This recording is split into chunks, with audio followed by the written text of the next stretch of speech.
Sure, of course. I understand.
Yeah, started out with the wrong intro there, so I thought I'd backtrack a little bit. Sorry, everyone, for being late. Thank you so much.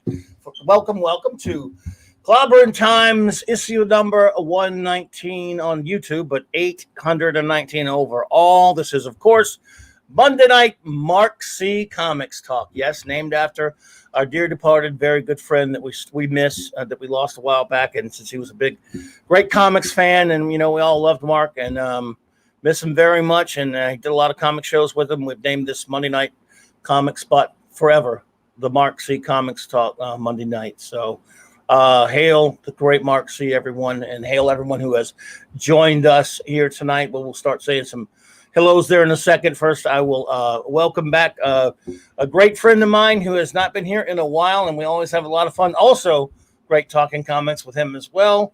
My good buddy Carlos of the Comics Mania podcast. What's up, bro? What's up, my friend? It's always great to be back.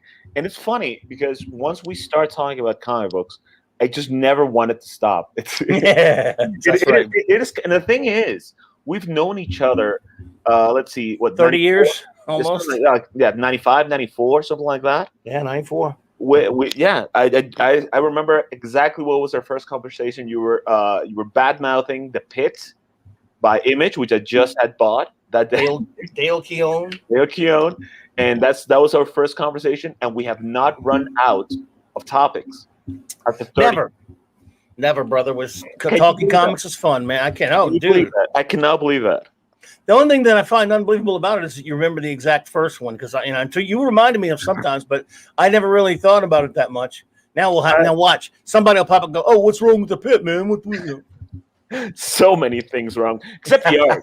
The art is so good. Yeah, but everything else is just a mistake. And no, I got you. It's so sad, but it's always fun to just talk about comic books for our own benefit.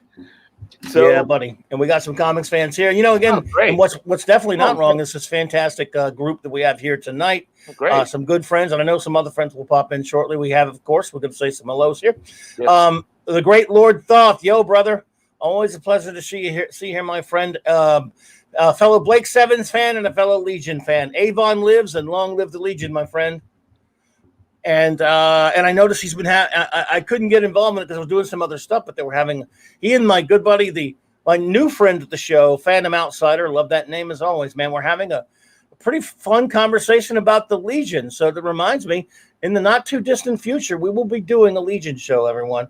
And I hope Carlos would want to be there for that. I know Thoth wants to be here. We're gonna have a big Legion roundtable. A couple of weeks ago, Carlos, on this show that we just started a couple of months back. On daytime, which is called the Global Geek Gang, because we have some friends from across the pond. It's very late over there, as you know.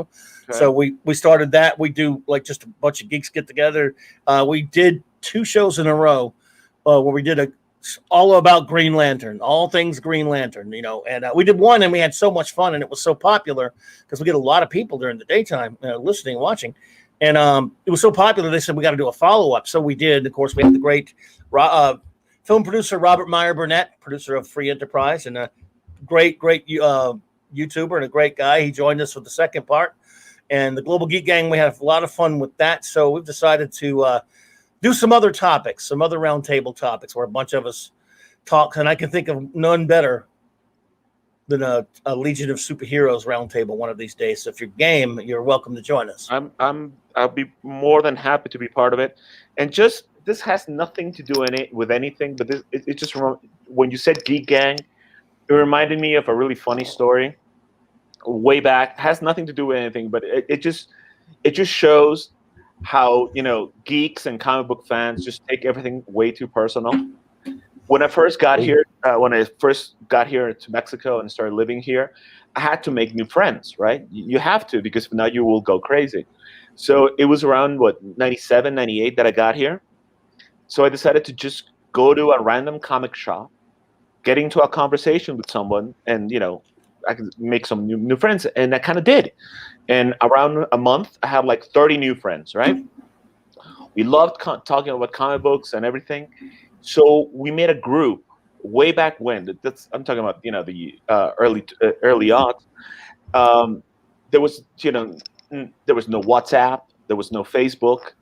So we did kind of like a group on Hotmail, you know? Yeah. And it was called the Geek Gang, right? Ah, okay. And there was one guy that was a moderator, right? Who nobody really kind of liked, but he was part of the group, right? So it got to a point that he annoyed everybody with his constant emails about nothing, right? That there was a vote to choose another moderator, right? And it just got into this big fight about who was going to be moderator, or this guy or this guy. And it just became this whole big mess. And I just said, you know, I don't want to be a part of this. So I just, you know, got out of the Geek Gang. You know, I was still friends with him. I just got out of the group because I just didn't want to get into this whole fight. It got so bad that there were two groups formed: the Geek Gang #1, Geek Gang #2. Everybody was in a fight. Nobody was talking to each other. I'm like, I cannot believe people are getting into fights about who's moderating a stupid group. That kind of crap happens online, unfortunately. That was so hilarious. Hopefully not here. I think today we're gonna make some people angry. I sure hope so. No, but I don't care. I think we have our truth, which is, you know, our truth, and we're just going to share it with you. There's only one truth. Take it with a grain of salt, you know. But you know, we have to share our truth, and we don't care about views. We don't care about fans. We care about sharing with you what we think, and some of the things that are happening are just wrong. So we're going to do some debunking tonight, but I wanted to finish saying our hellos here. The great Eric K, Master of Wrenches. Hey, buddy. Thank you for being here, my friend. Always great to see you, buddy. Pat S. Hey, man, Pat S. By the way, the great Nick Weiser was looking to shout you out. He couldn't find you. He posted something thanking you on Twitter for watching his vids. I told him I'd pass that on. So give him a holler. Give me a holler. Holler at somebody, buddy. Fellow Louisiana and Pat S. Good to see you, bro. The great Steve Mitchum. Hey, buddy. Always appreciate you being here. Let's see who else is. Just want to make sure I don't miss anybody before we get rolling here. Yeah, some M's there for the great Mark C. Mark D with a C, a good buddy, good friend of the show. Flash is here. Flash, Gary Fisher. Yo, brother. Good to see you, bud. All right, man. All right, Alex James. What's up, buddy? All right. Probby. The great Problem Being. What's up, Probby? Good to see you, my friend. Always a pleasure. I appreciate you popping in. Let's see. I'm way behind in this chat here. I'm sorry, I won't have to scroll back. So takes a second. Looks like I've got everybody so far. Hopefully some other pals will pop in. I know it's Monday night. I know it's very busy out there on the YouTube waves these days.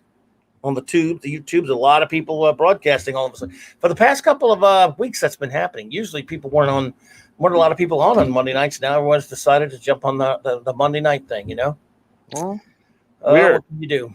Yeah, way it goes, man. And the big ones too. So, well, that's all right. We got good buddies here, and that's all that matters. So the cool thing about YouTube, it's there forever, so they can see it some other time. Yeah. Oh, it's fine, and people pop in and out. So yeah. So everyone, yes, again, appreciate that. By the way, that conversation you guys were having, Phantom Outsider, because some Legion talk's always a lot of fun. Tonight, everyone, tonight's topic is Yeah, and I had a pretty fun topic last week when I did the great superhero battles. That was kind of fun. But the week before, oh my goodness, which one did I do? Oh, week before. Oh my God, I can't remember the one I had a real good week before, and I'm forgetting about it. This sucks. What did I do the week before? Well, somebody will remember. Oh, good God, man! Whatever. Man, It's fine. You're getting old, man. Yeah, too well. Yeah, in that case, I'm already there, brother. But anyway, so every time, but my basic point is, I always after I do have a topic, when I finally get to a topic I really want to do, and we do it on a Monday night or whatever, then I'm going, Monday night's got to be a comics topic. What do I want to do? And it's kind of not always easy to come up. Oh yeah, the week before, the wonderful Purple Valkyrie and I talked about favorite comic villains. Oh, great! Yeah, it's a good topic. And that was a lot of fun, of course. And you know what? One of the things we got from people. Yeah, there you go. Appreciate it, Phantom Outside. One of the things we got from people was it was only a 2-something hour show. And she's, of course, across the pond. It's very late over there. We didn't get to cover as much. I mean, because I learned, and you learn this the hard way with these shows if you're only doing, 2 hours, 3 hours, or what have you. Yeah. That if you're going to really talk as in depth on a few, in this case, characters, you're not going to get a lot of ground covered. Okay. And that's what happened with this. But we talked a bunch of them. We talked about a bunch of odd ones, and then we went to the big guys, went to the Joker and Dr. Doom, the two best, two greatest. Yeah, so. I do agree with that. Oh yeah, she's a big Dr. Doom fan. So yeah, believe it or not, I believe, even though they're both great characters, to me, I like Dr. Doom better. I think he's a more complex character, and also what I love about him is he can be everybody's villain. The Joker is a Batman villain. You put him with anybody else, it just doesn't fit. But with Doom, he can fight everybody. He's fought everybody. He's fought Luke Cage, for goodness sake. He's fought, yeah. And Joker's messed around with other ones, but you're right, it's Batman. Hell, we even talked about Terra Man. She was tickled. She'd never heard of Terra Man, so we talked about some weird. Really, Terra Man. Wow. That was fun. What's the other lame one from that era? That's God. One, I mean, Bartok, wasn't he sort of like a good guy though? Yeah, we didn't get into him too much. He was Sean Connery, right from Zardoz. Zardoz, yes. Yeah. Wasn't he more like a good? He was a friend of Superman stuff. No, the thing is, he came from another planet. Right. Oh yeah, I remember him. When he got to Earth, he got confused and he thought Superman was a villain. That's right. And he fell in love with Lana. Right, and that's why they were always fighting. And he had just a horrible mustache and a stupid costume. My God, I love myself some Kurt Swan, but that design that's an awful design. Well, all he did was just copy Zardoz. So yeah, yeah, sure. So Doom lost to Squirrel Girl. That's right, Squirrel Girl kicked his ass. Well, I'm telling you something. The thing with Squirrel Girl, to me, in her first appearance, you can say, okay, fine. It was like Steve Ditko. Yeah, but it was a fill-in. It was a fill-in story, so you can say, well, whatever, And then Dan Slott really went just crazy with it in Great Lakes Avengers, and I think it worked there. But it works as a funny bit. It doesn't work as a canon thing, And then they made it canon that she was invincible, and I'm like, they're taking a joke, a funny joke that works as a bit, and making it something bigger than it is.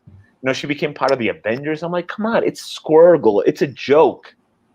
Just leave it as a joke that only certain people know that she's invincible, and the Great Lakes Avengers think she's a joke. And I think that works better. Yeah. But with Marvel, well, actually, it's Brian Michael Bendis who just doesn't understand comics and just does stupid things. He's a total moron. Bendis, Slott, those dudes.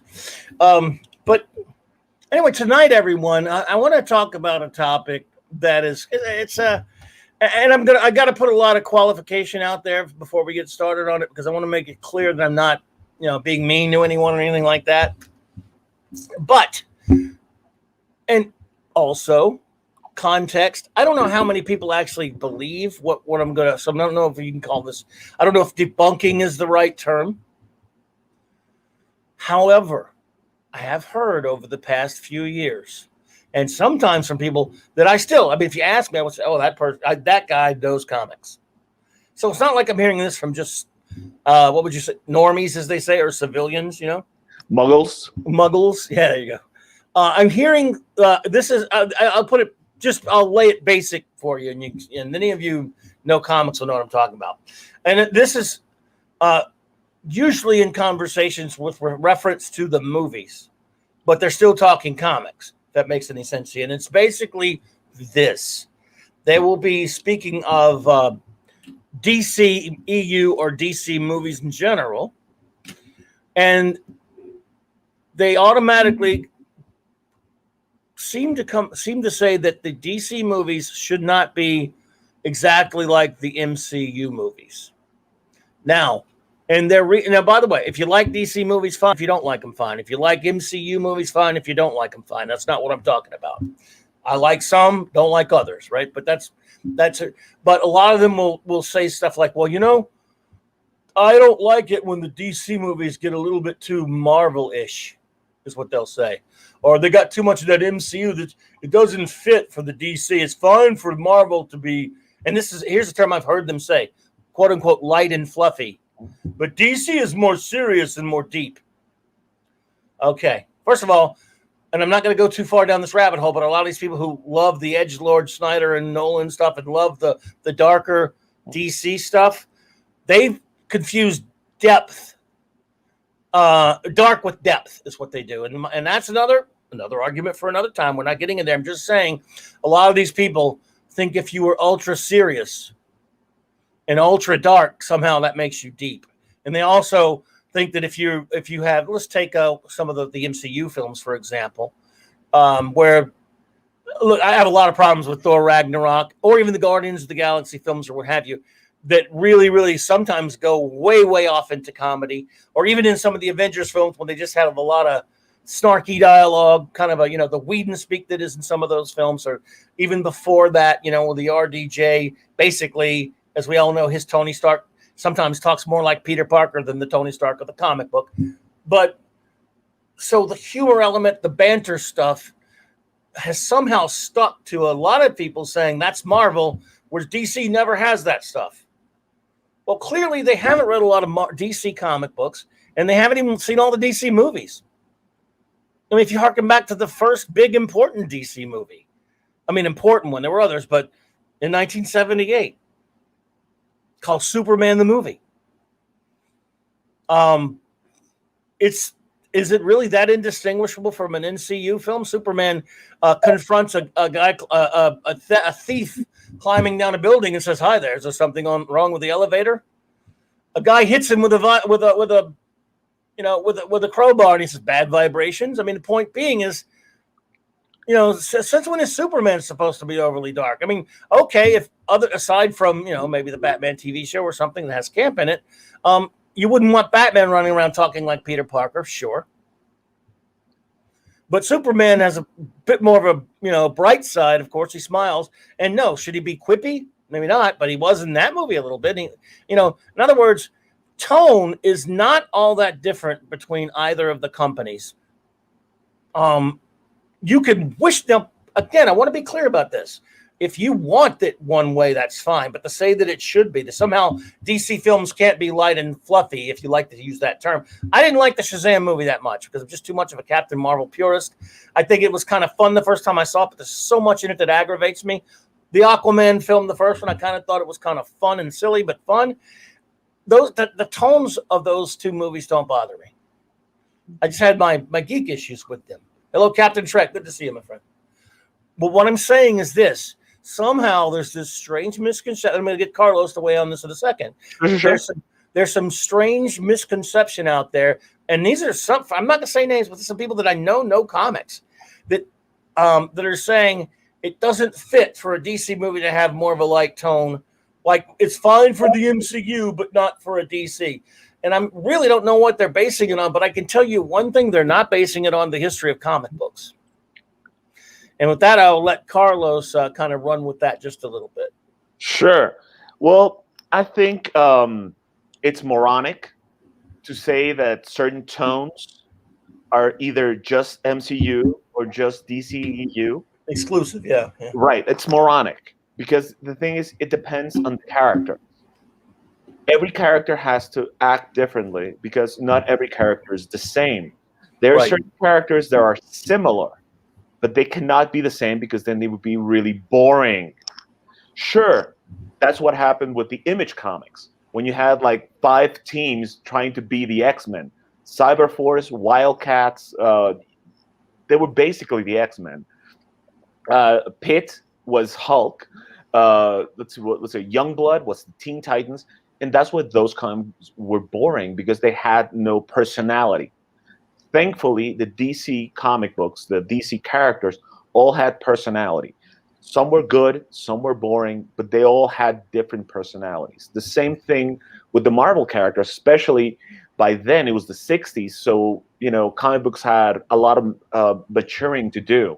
Yeah. And the stuff that came out in the early 40s, during the 50s, wasn't as complex or quote unquote mature or sophisticated as the stuff they did in the 60s.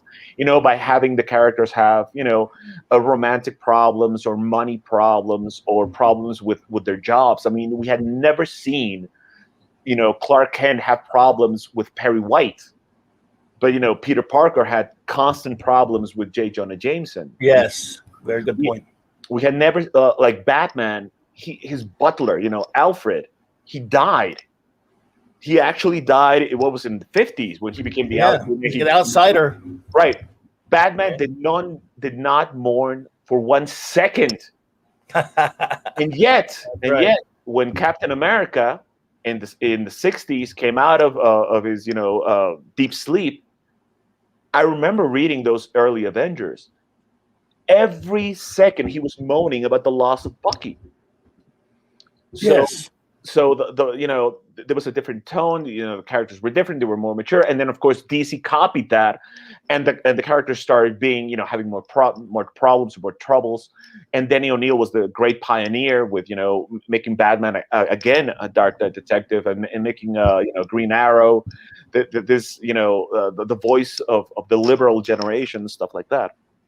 That was all great and cool, but all the characters were different. And like I said, there's characters that are similar. And like Superman and Captain America, they're light characters. They're hopeful. They're there to bring these great ideals to the people and to fight for those ideals. Freedom and liberty and justice for all. And there's dark characters. Of course, they also fight for justice, but in their own different ways. Punisher, Batman, Ghost Rider, Wolverine. These are dark characters. So of course, when you do the movies, sure, the 1978 Superman movie is perfect, because it's a very light superhero movie. Superman smiles, Superman helps people, Superman falls in love. I mean, that first his first appearance in Metropolis is fantastic. Because Richard Donner does the show don't tell. he gets a speech by his father. He proceeds to fight for justice, and in one day, he goes around helping people, and always with a smile. Yeah. He even stops to help out a little girl with her cat, with her cat that is up on a tree. That's perfect. And then in '89, we get the Tim Burton Batman. Not a perfect movie, but a perfect tone for the character. The character should be in a gothic city, should be a darker character, should be more like in his inner self, tortured character because of his loss. He should be killing people, every which way, which is what happened in that movie. But it's a good reinterpretation or adaptation of the basic idea of what Batman is, right? Yes. And I can get behind that. But it's stupid to do a dark Superman movie. It is moronic to do a light Batman movie. They did it in the 60s with Adam West, and yes, it's fun, yes, it's campy, but it is not the Batman that we all know and love. There was precedent for it at the time, because the comic was like that. Yeah. Of course, there was a precedent, but if we go to the beginning and we go to the Denny O'Neil years, Batman works better. Batman works better as a Dark Knight detective. Sure.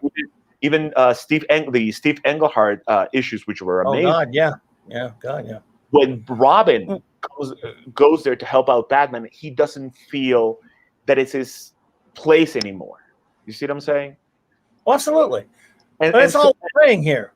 And the same thing, like with the MCU characters, there are characters that have to be lighter. You know, the Avengers have to be lighter. Thor, of course, except when he's fighting Ragnarok, which of course is kind of sad because when he finally fights Ragnarok, it's a big comedy, extravaganza. Yeah. I understand why they had to go so comedic with the Guardians of the Universe, because the Guardians of the Galaxy, because the Guardians of the Galaxy, the original team that came out, what was it, in the 60s or late 60s, early 70s? Yeah. That team had gone through a lot of tragedy. You know, there was the Badoon Empire invaded Alpha Centauri. They killed all of Yondu's, tribe. Then they go to Earth, and the Badoon have destroyed the Earth colonies, and they've taken over Earth. There was an enormous tragedy. So of course those characters could be darker, because they're rebels and they're fighting against these reptilian overlords. But the team that they got to work with, you got a tree, you got a raccoon, you can't go very serious with those characters. No. So they went the other way, and it worked for that team. But it's moronic to make everybody like that. I mean, you cannot make the X-Men like that, because they're feared and hated by the people they protect. There's an inherent tragedy with those characters, So it's okay to do what the Bryan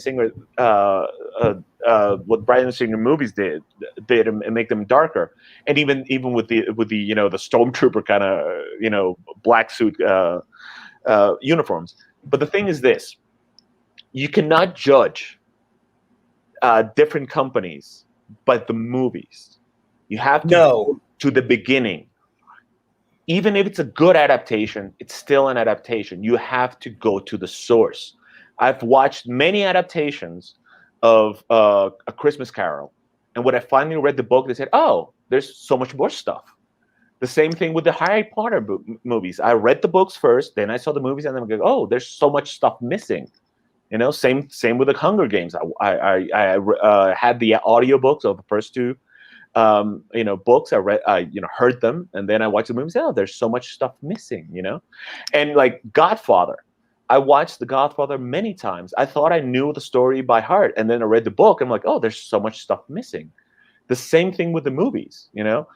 They have to collapse 80 years of continuity sometimes into a 2-hour movie. So of course a lot of things are going to go by the wayside. Now there's certain people that have a vision for these characters. Sometimes the vision is correct, sometimes it isn't. Richard Donner had a wonderful vision for Superman, and he did an amazing job. Richard Lester, not so much, because of course it's not taking into account Superman 2, because it's kind of like Frankenstein's monster between the two Richards. But definitely Superman 3, that's a whole Richard Lester production, and it's crap. And then you go to Tim Burton. He had a vision for Batman, not the perfect vision, but definitely more akin to what Batman was, in the Denny O'Neil era, a Dark Knight detective fighting monsters, if you will. And then Joel Schumacher comes along and then takes Batman and makes him into something else, that doesn't correspond with anything that was going on in the comics, because, Batman was silly at times, but it was not a neon nightmare. Plus, you got two things going. You have the silly characters, you have a silly script, you have a ridiculous, city around them, and yet the costumes are so lifelike. I'm like, there's two tones working here. And the same thing with Christopher Nolan. I know you don't like the Christopher Nolan movies. I like the first two. I love them. I love all three of them. I love the saga. I just hate Dark Knight Retires. It's okay, but I love the saga, and I love his vision for Batman. It was more of, quote unquote, it's ridiculous to say this, but it's a quote unquote more realistic take on Batman, which is of course moronic, because Batman is a fictional hero. You don't have to be real with it. But I understood what he went for, and I really enjoyed it. I love his vision for the character. I like the idea that Batman is more than a man; he's an idea, and he will strike fear into the hearts of criminals, because he's more than a man. He's this big, huge thing that just appears out of the darkness. I love that take on Batman. I love what he did in those 3 movies. But that works great for Batman. Does not work great for Superman, nor Wonder Woman, nor Shazam, or I'm sorry, Captain Marvel. I made a huge mistake. Does not work for Captain Marvel, especially, or Aquaman, or the Green Lantern. They did it with Green Lantern by making a dark Green Lantern movie by Martin Campbell, who's a great director. He did GoldenEye, which is a great movie, and also Casino Royale. He just did not understand Green Lantern. He wanted to make him Batman, and he does not work for Batman. Even Grant Morrison one time assigned different Greek gods to superheroes, and Batman is Hades, according to Grant Morrison, and Green Lantern is Apollo. 2 different set of circumstances there. One is darkness and one is light. You cannot make a dark Green Lantern movie, or maybe you can when you do a Blackest Night adaptation, but not when you do his origin. His origin is all light. It's all hopeful. It's this guy acquiring just an amazing power ring, But okay. Yeah. Well, the first time, and this is where it all comes around. The first time I saw Man of Steel, and you will hate me for this, but I liked it. Stool. But you mispronounced it as stool. Right. But after seeing Snyder's vision for the DCU, I hate them all. Because that is not Superman. Batman versus Superman, that is not Superman, that is not Batman, and that is not Wonder Woman. Well, and Justice League, I've seen the original cut, which I thought was boring, but at least it was, benign. I saw the 4-hour cut. It is disgusting. And I know I'm gonna get a lot of hate. You can do that. Not from me, buddy. Not a problem. You can find me on Facebook. My name is Carlos Joey Moises. That's how you can find me. You can hate me all you want, or you can find me on Twitter. You can find me on Instagram or Comic Mania MX. You can hate me all you want, but I hated that 4-hour cut. Not because it took like 8 hours of my life away, because I could not watch it in one sitting, because it was just everything was going against what I believe. It is. I understand. So bad. I understand that after the death of Superman, hope dies and everything goes dark. That I get. But the moment Superman comes back to life, everything should have gone lighter. Everybody should have been happier, and Superman would have taken care of everything. Not worn a stupid black costume. The black costume works in the comics when he comes back to life, because the uniform is there for a specific purpose. It is there to draw the energy of the sun so he can go back to his full power. After that, he doesn't wear that stupid suit again. It always is right after he comes back to life. But now he chooses to wear a black and silver suit forever. Why? It's moronic. The whole nightmare thing is stupid. The inclusion of the Joker is just completely ridiculous. I hated his take on the New Gods. I hated his dark side. Yeah, it's all garbage. He has Alzheimer's. He doesn't remember. Which planet has the anti-life equation, for Pete's sake. Come on. I hated what they did with Steppenwolf. I hated everything. And the thing is, Batman is not a team player. He would not be the one getting the team together. Well, he had no choice, because they decided to kill Superman. As much as I hate those movies. All Snyder wanted to do is Superman was just there to kick Steppenwolf's ass, and it's the only reason he was brought back to life. He's not even Superman. He's only a bruiser. No, he's not. Punk. He's a bruiser. He's a bruiser. Right. He's not Superman.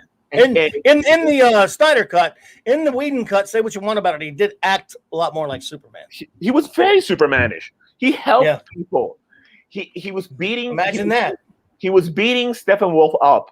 He said, "Wait a second. There's people in danger." Which Whedon did add, by the way, but still. I know, but that's kind of a character builder. He's Superman at that moment. At that second, at least he's Superman. And you can say whatever you want. There's 2 Whedon things that even if they look stupid because of the mustache thing, when he's there with the kids and the kids are interviewing him, and he's taking time out of his day to talk to the kids, that's Superman. Right. It didn't work within the context of the movie, but that's Superman. No, it's true. And at the end, when he and Flash do the race, as stupid as it is because it doesn't go with the rest of the tone of the movie, at least that's a Superman moment. That's a Flash moment. Yep. That's a Justice League moment. Yeah, which this movie was not. Yeah. That's the thing, is as bad as the Josh Whedon cut is, it's not his fault. He had nothing to work with. Zero to work with. Zero. It was horrible. But people look, dude. People love it. People are insane. They love this thing.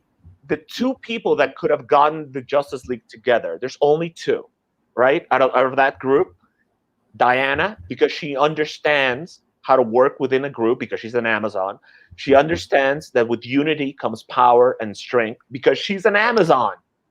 They work together as a team. She was taught from the very beginning to be a general. Right. Batman has been a loner his entire life. Snyder does not understand these characters. He's proven it. At all. Or Martian Manhunter, right, says, okay, let's say, okay, I'm just throwing ideas out in the air.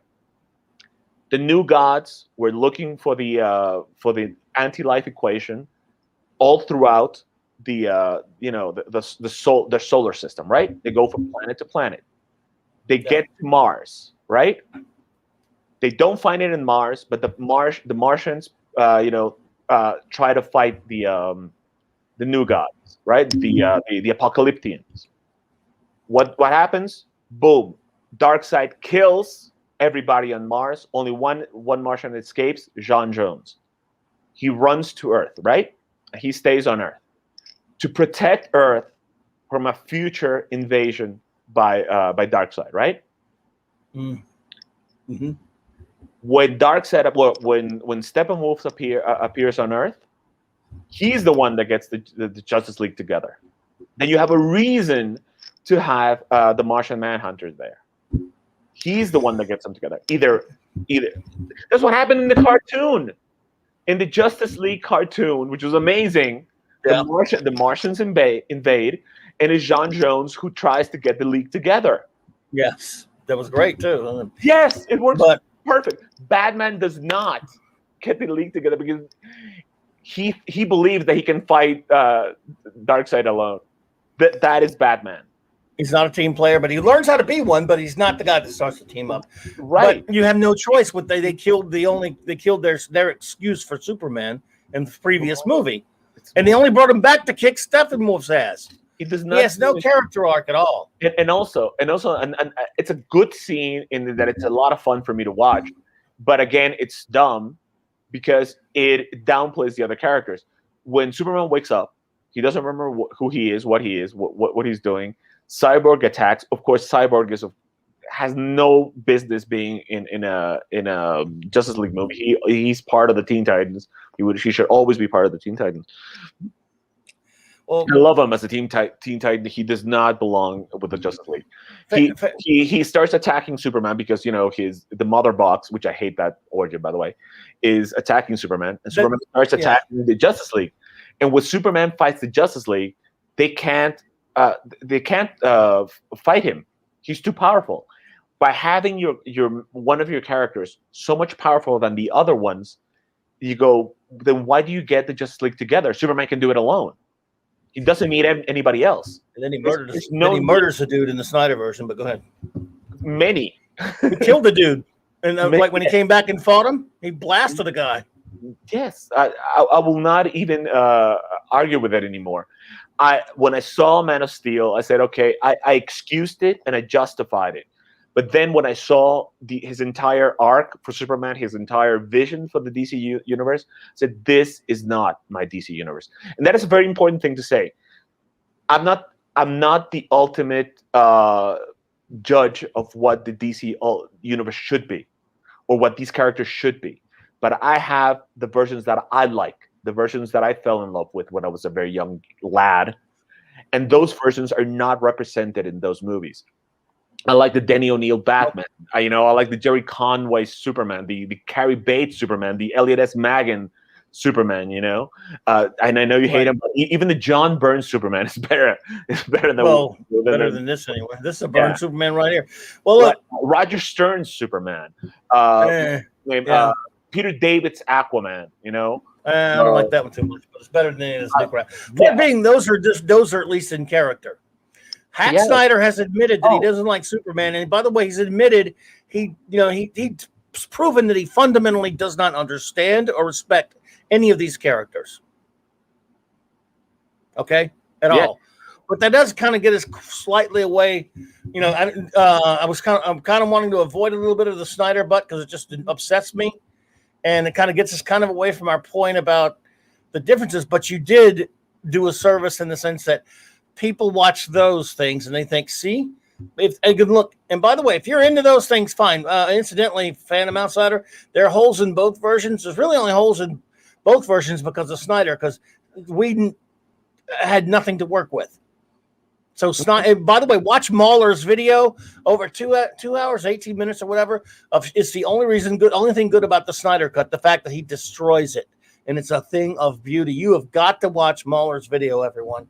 It is perfect. And it's called a Snyder Cut, an Unbridled Rampage, and it's fantastic. Do send me the link, please. I will, dude. I'm telling you, as you know how much I hate Snyder stuff.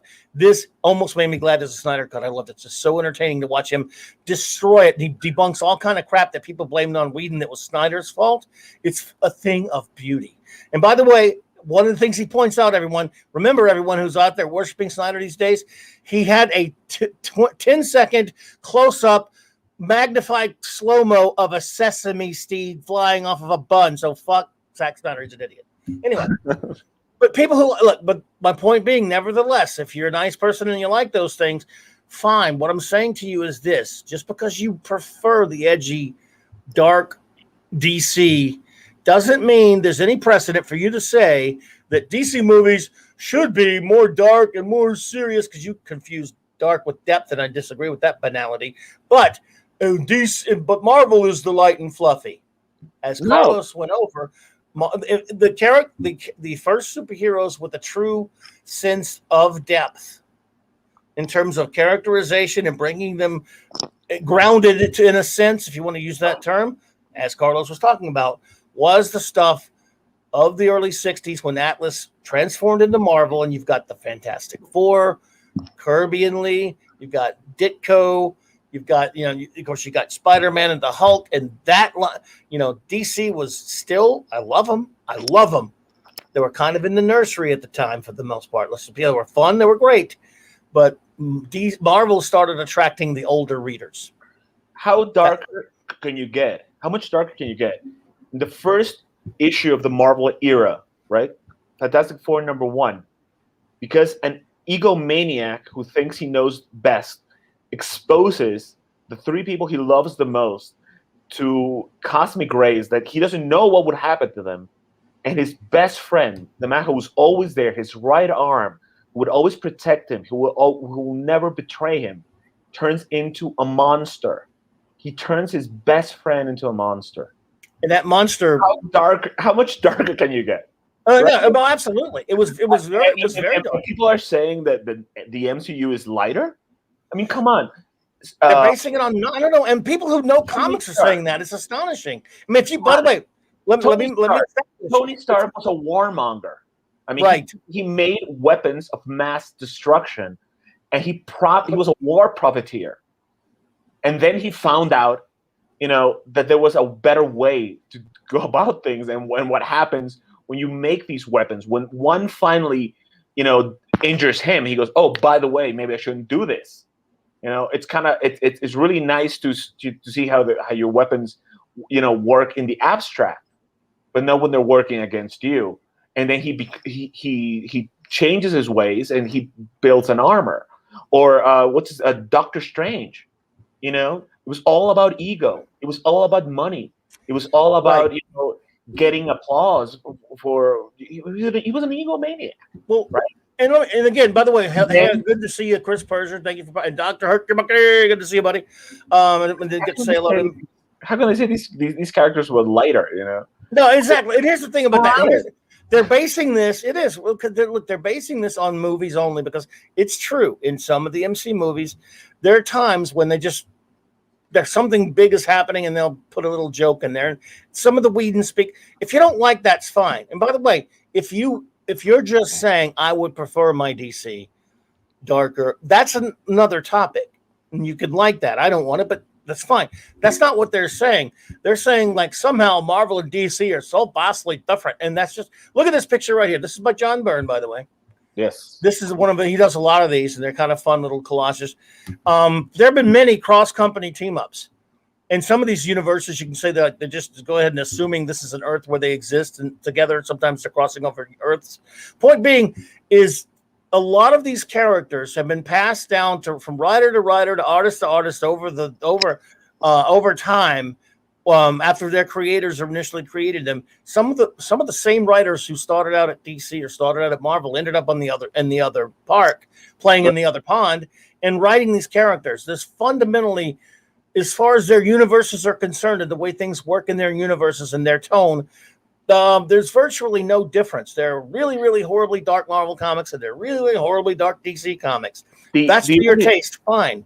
The only thing that I see as a fundamental difference of the two companies or the characters, right? Right.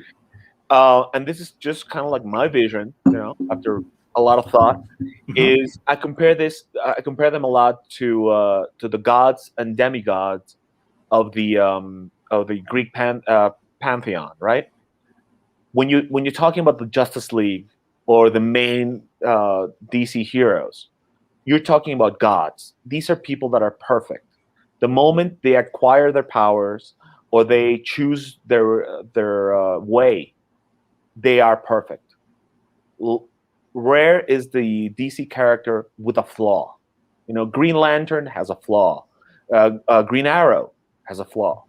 But more than most, they're perfect. Superman is perfect.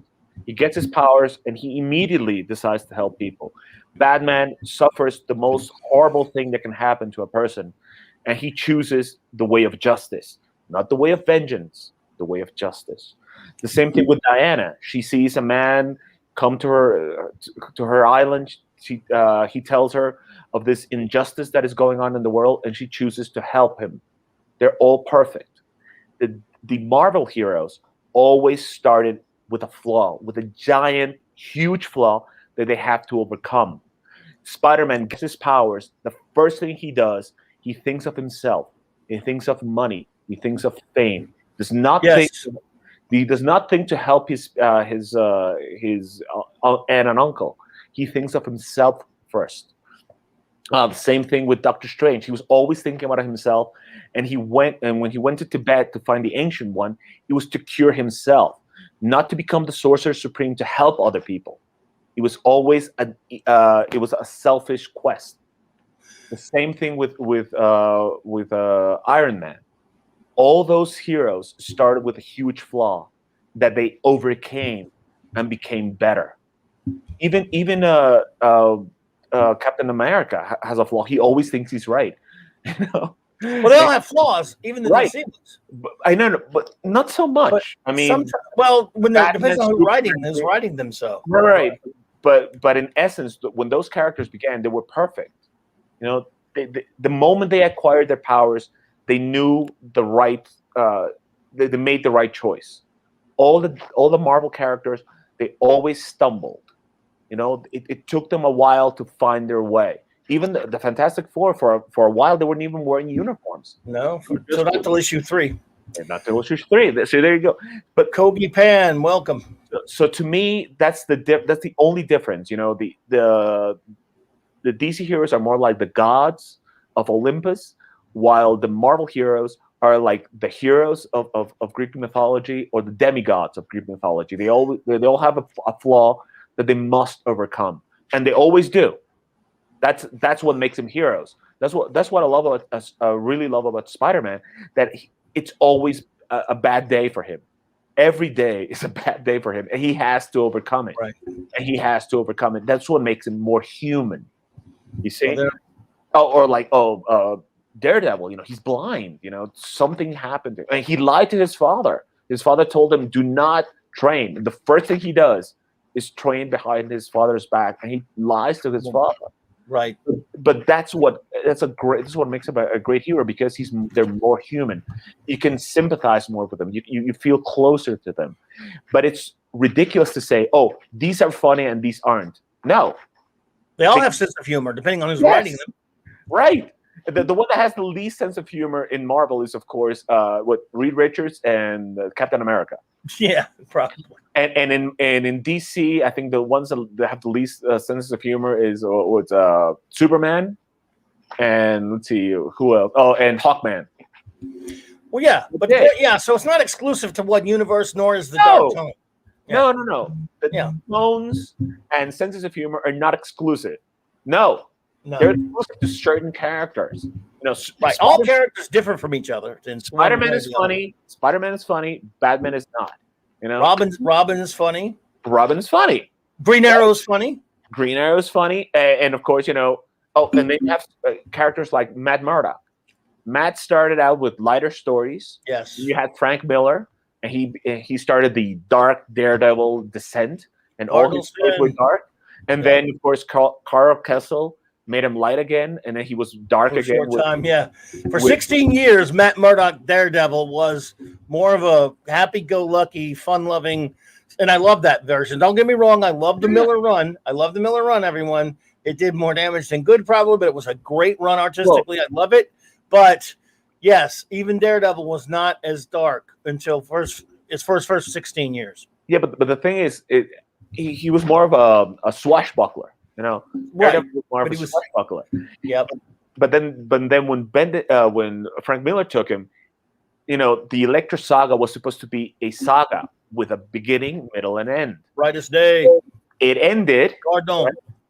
It ended, and then what needed to happen was, for him to be a lighter character again. But everybody wanted to imitate what Frank Miller did, and we had a lot of really bad stories that were just bad imitations of the Miller stuff. And then he came back again with Born Again. And the thing that people don't understand about Born Again is that, Born Again is magnificent, but it is a very dark story with a hopeful end.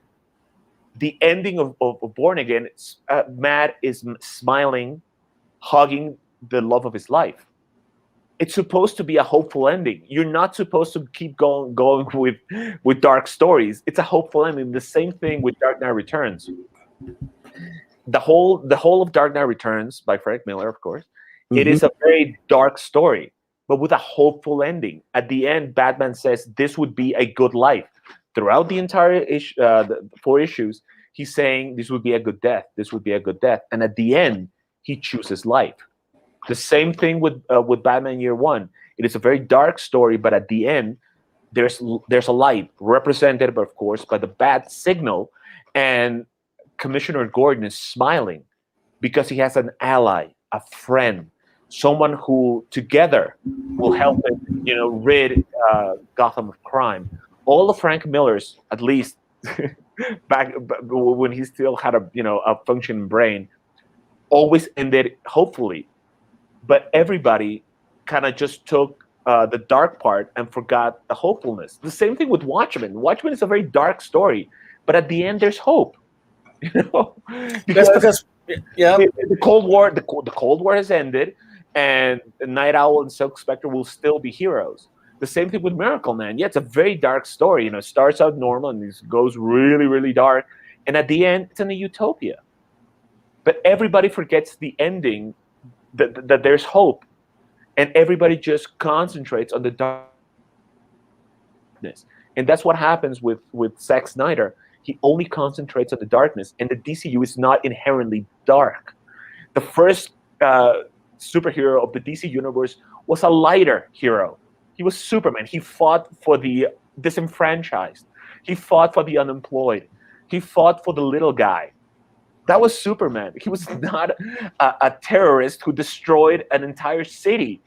I mean, I just saw, and I'm not saying it's a good movie, but I just saw Godzilla versus Kong. I liked it. I thought it was funny. Fun. And at the end, without spoiling too much, there's a fight between Godzilla and King Kong, as the title implies, and they fight in a city. And at the end of the fight, the city is not completely destroyed. There's damage, but it is not completely destroyed. But yet, in Man of Steel, two human-sized opponents fight, Zod and Superman, and they destroy Metropolis. It was so bad. Please, and Superman didn't even give a shit. It was disaster porn, though. So. I know. Don't you remember? It's not as great as Superman 1, but Superman 2. There's an amazing scene. I love this scene because, of course, Christopher Reeve is Superman. Yes. He sees the damage being done by the villains. The Phantom Zone villains are destroying Metropolis, and he screams out, "Stop the people!" And he runs away, quote unquote. He doesn't care what people think. Yep. He doesn't care that they think he's a coward. All he cares about is their protection, and he gets out of the city to protect them. He fakes being a coward. He fakes being defeated by Zod. He kneels in front of Zod just to get the better of him because he doesn't care what people think. He just cares about protecting them. He doesn't care about his pride. He has no pride. He's the consummate hero. He cares about people. Yeah. And of course, if you want to go further in, at the end of Superman 2, he goes back to the diner where a guy beat him up, and he proceeds to beat that guy up. And at the end, they look at him, and he goes, "I've been working out." And you're saying Superman is not funny? He's funny in the movies. Look, he's not inherently dark. Zack Snyder hates him. He hates Superman. He didn't care. Look, there's a scene. He's total idiot, and people love him so much. Look, there's a whole scene, for example, in BVS. Okay, let me tell you something that exemplifies Snyder's take on these characters. And I'm not a Snyder hater. I am. I loved Dawn of the Dead. I loved Dawn of the Dead. I own it. I own it, and I've seen it many times, and I love that movie. I love 300. Every time I'm about to quit working out, I watch 300, and I said, nope, I'm gonna keep on going. I love those two movies. Watchmen has, it's up and down. It's got some good stuff in it. Yeah, I'm up and down with it. Good casting. Sucker Punch is horrible. But I don't. Those things I don't give a shit about. I'm talking about his take on superhero, on DC heroes. Yeah, but I'm just saying I don't hate the man. I don't hate him as a director. I hate his vision. I hate his vision for the DC. But I don't hate him. I don't know him personally, so I don't hate him personally either. But those three movies, his vision. Well, I'm going to give you an example of his vision that I think is really bad. Horrible. There's a scene in BVS where Facebook Luthor has had the scene, which look, this is also an idiot who casts people like Ezra Miller and Jesse Eisenberg. So he's a moron. Snyder's a moron. And so there's this scene. Remember the scene where he's gloating about his he's about to get his fight that he wants between Batfleck and Superpunk. Mm-hmm. And he actually says the words, the Dark Knight, that was the Gotham of Dark Knight of Gotham and the Last Son of Krypton. But he says the terms. He says, and I thought that was interesting. He says, night and day. Well, no, not in his. He's got that totally wrong. It's more like night and gray. Superman's not day to Batman's night, which is the way it's supposed to be, right? Right. Yeah. Exactly. But in his movie, it's not. In that whole movie, the times Super Mopey Man, he threw some scenes in there, the obligatory scenes with him rescuing people and shit and doing some heroic things. He's got this look on his face like, it sucks to have superpowers, man. It sucks to be me. And he stands in the middle of a courtroom when a bomb blows up and just lets everybody fucking blow up. And he's going, whoa, geez, I guess we're done here, guys, right? Anybody want lunch? Oh, sorry, too soon. Yeah, it sucks to be you guys. Too bad you're not invulnerable like me. It's a shame I'm not fast enough to move a bomb at the speed of light to get it out of here fast enough. It's a shame I'm not Superman or anything, so I can get rid of the bomb before it kills everybody. Okay. Now, so yeah, I'll give you that the bomb explodes, destroying that building and killing all those people. I don't give you at all. Without Superman knowing, because it was a bomb made by Lex Luthor, and he took all the the precautions for Superman not to hear it and not to be aware. Okay, stupid. It's stupid, but okay, I'll go with that. What I won't go with is that after the bomb explodes and you have the first responders saving people, Superman looks to one side, looks to the other, and flies away. No, he's not Superman. No, the Superman I know would have stopped it. Would have saved everybody. Let's say he couldn't. He would stay there and he would rescue everybody he could. He would clean the rubble. He would help. He would help the first responders. He would help to control the fires. He would help.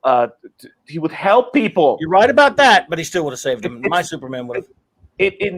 In Man of Steel, he fights the Phantom Zone criminals in Smallville. He grew up in Smallville.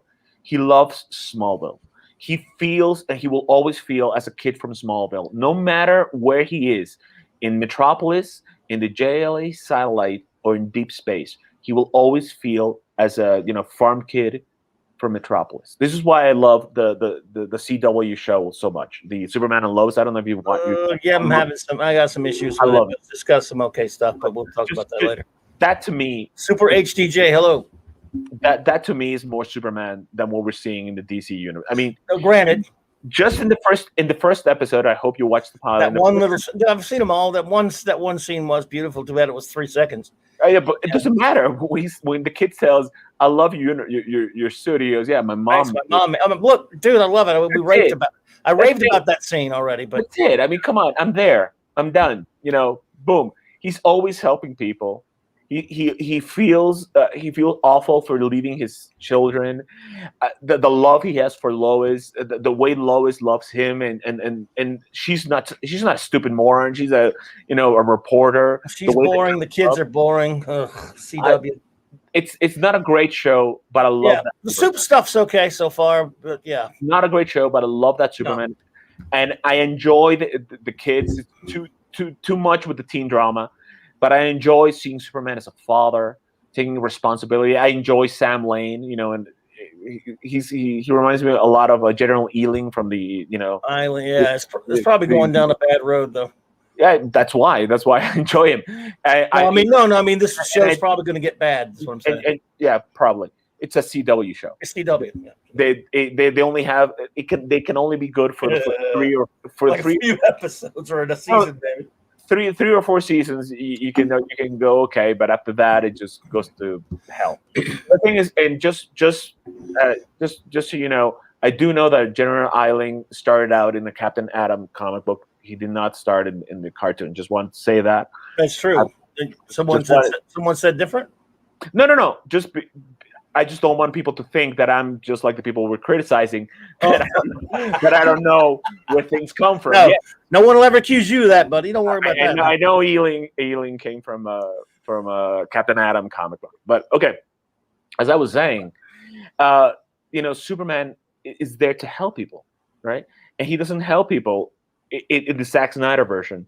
Because Zack Snyder just loves just how people always mention that the Saw movies are torture porn, right? No, I think like Michael Bay, he loves explosions, disaster porn, right? And the same thing with Zack Snyder. He just loves to see things crumble and be destroyed, And I loved his vision for 300. I love that movie so much. Yeah, but you cannot do that with the DC heroes. That works for the Spartans. The Spartans were the best killers of ancient Greece. They were the best, and that's perfect for them. But you cannot do that with the DC heroes. They're better than that. They don't abuse their powers. Both the Wonder Woman movies were flawed, but I loved how Diana always worries about people, always wants to help people, always uses her powers responsibly.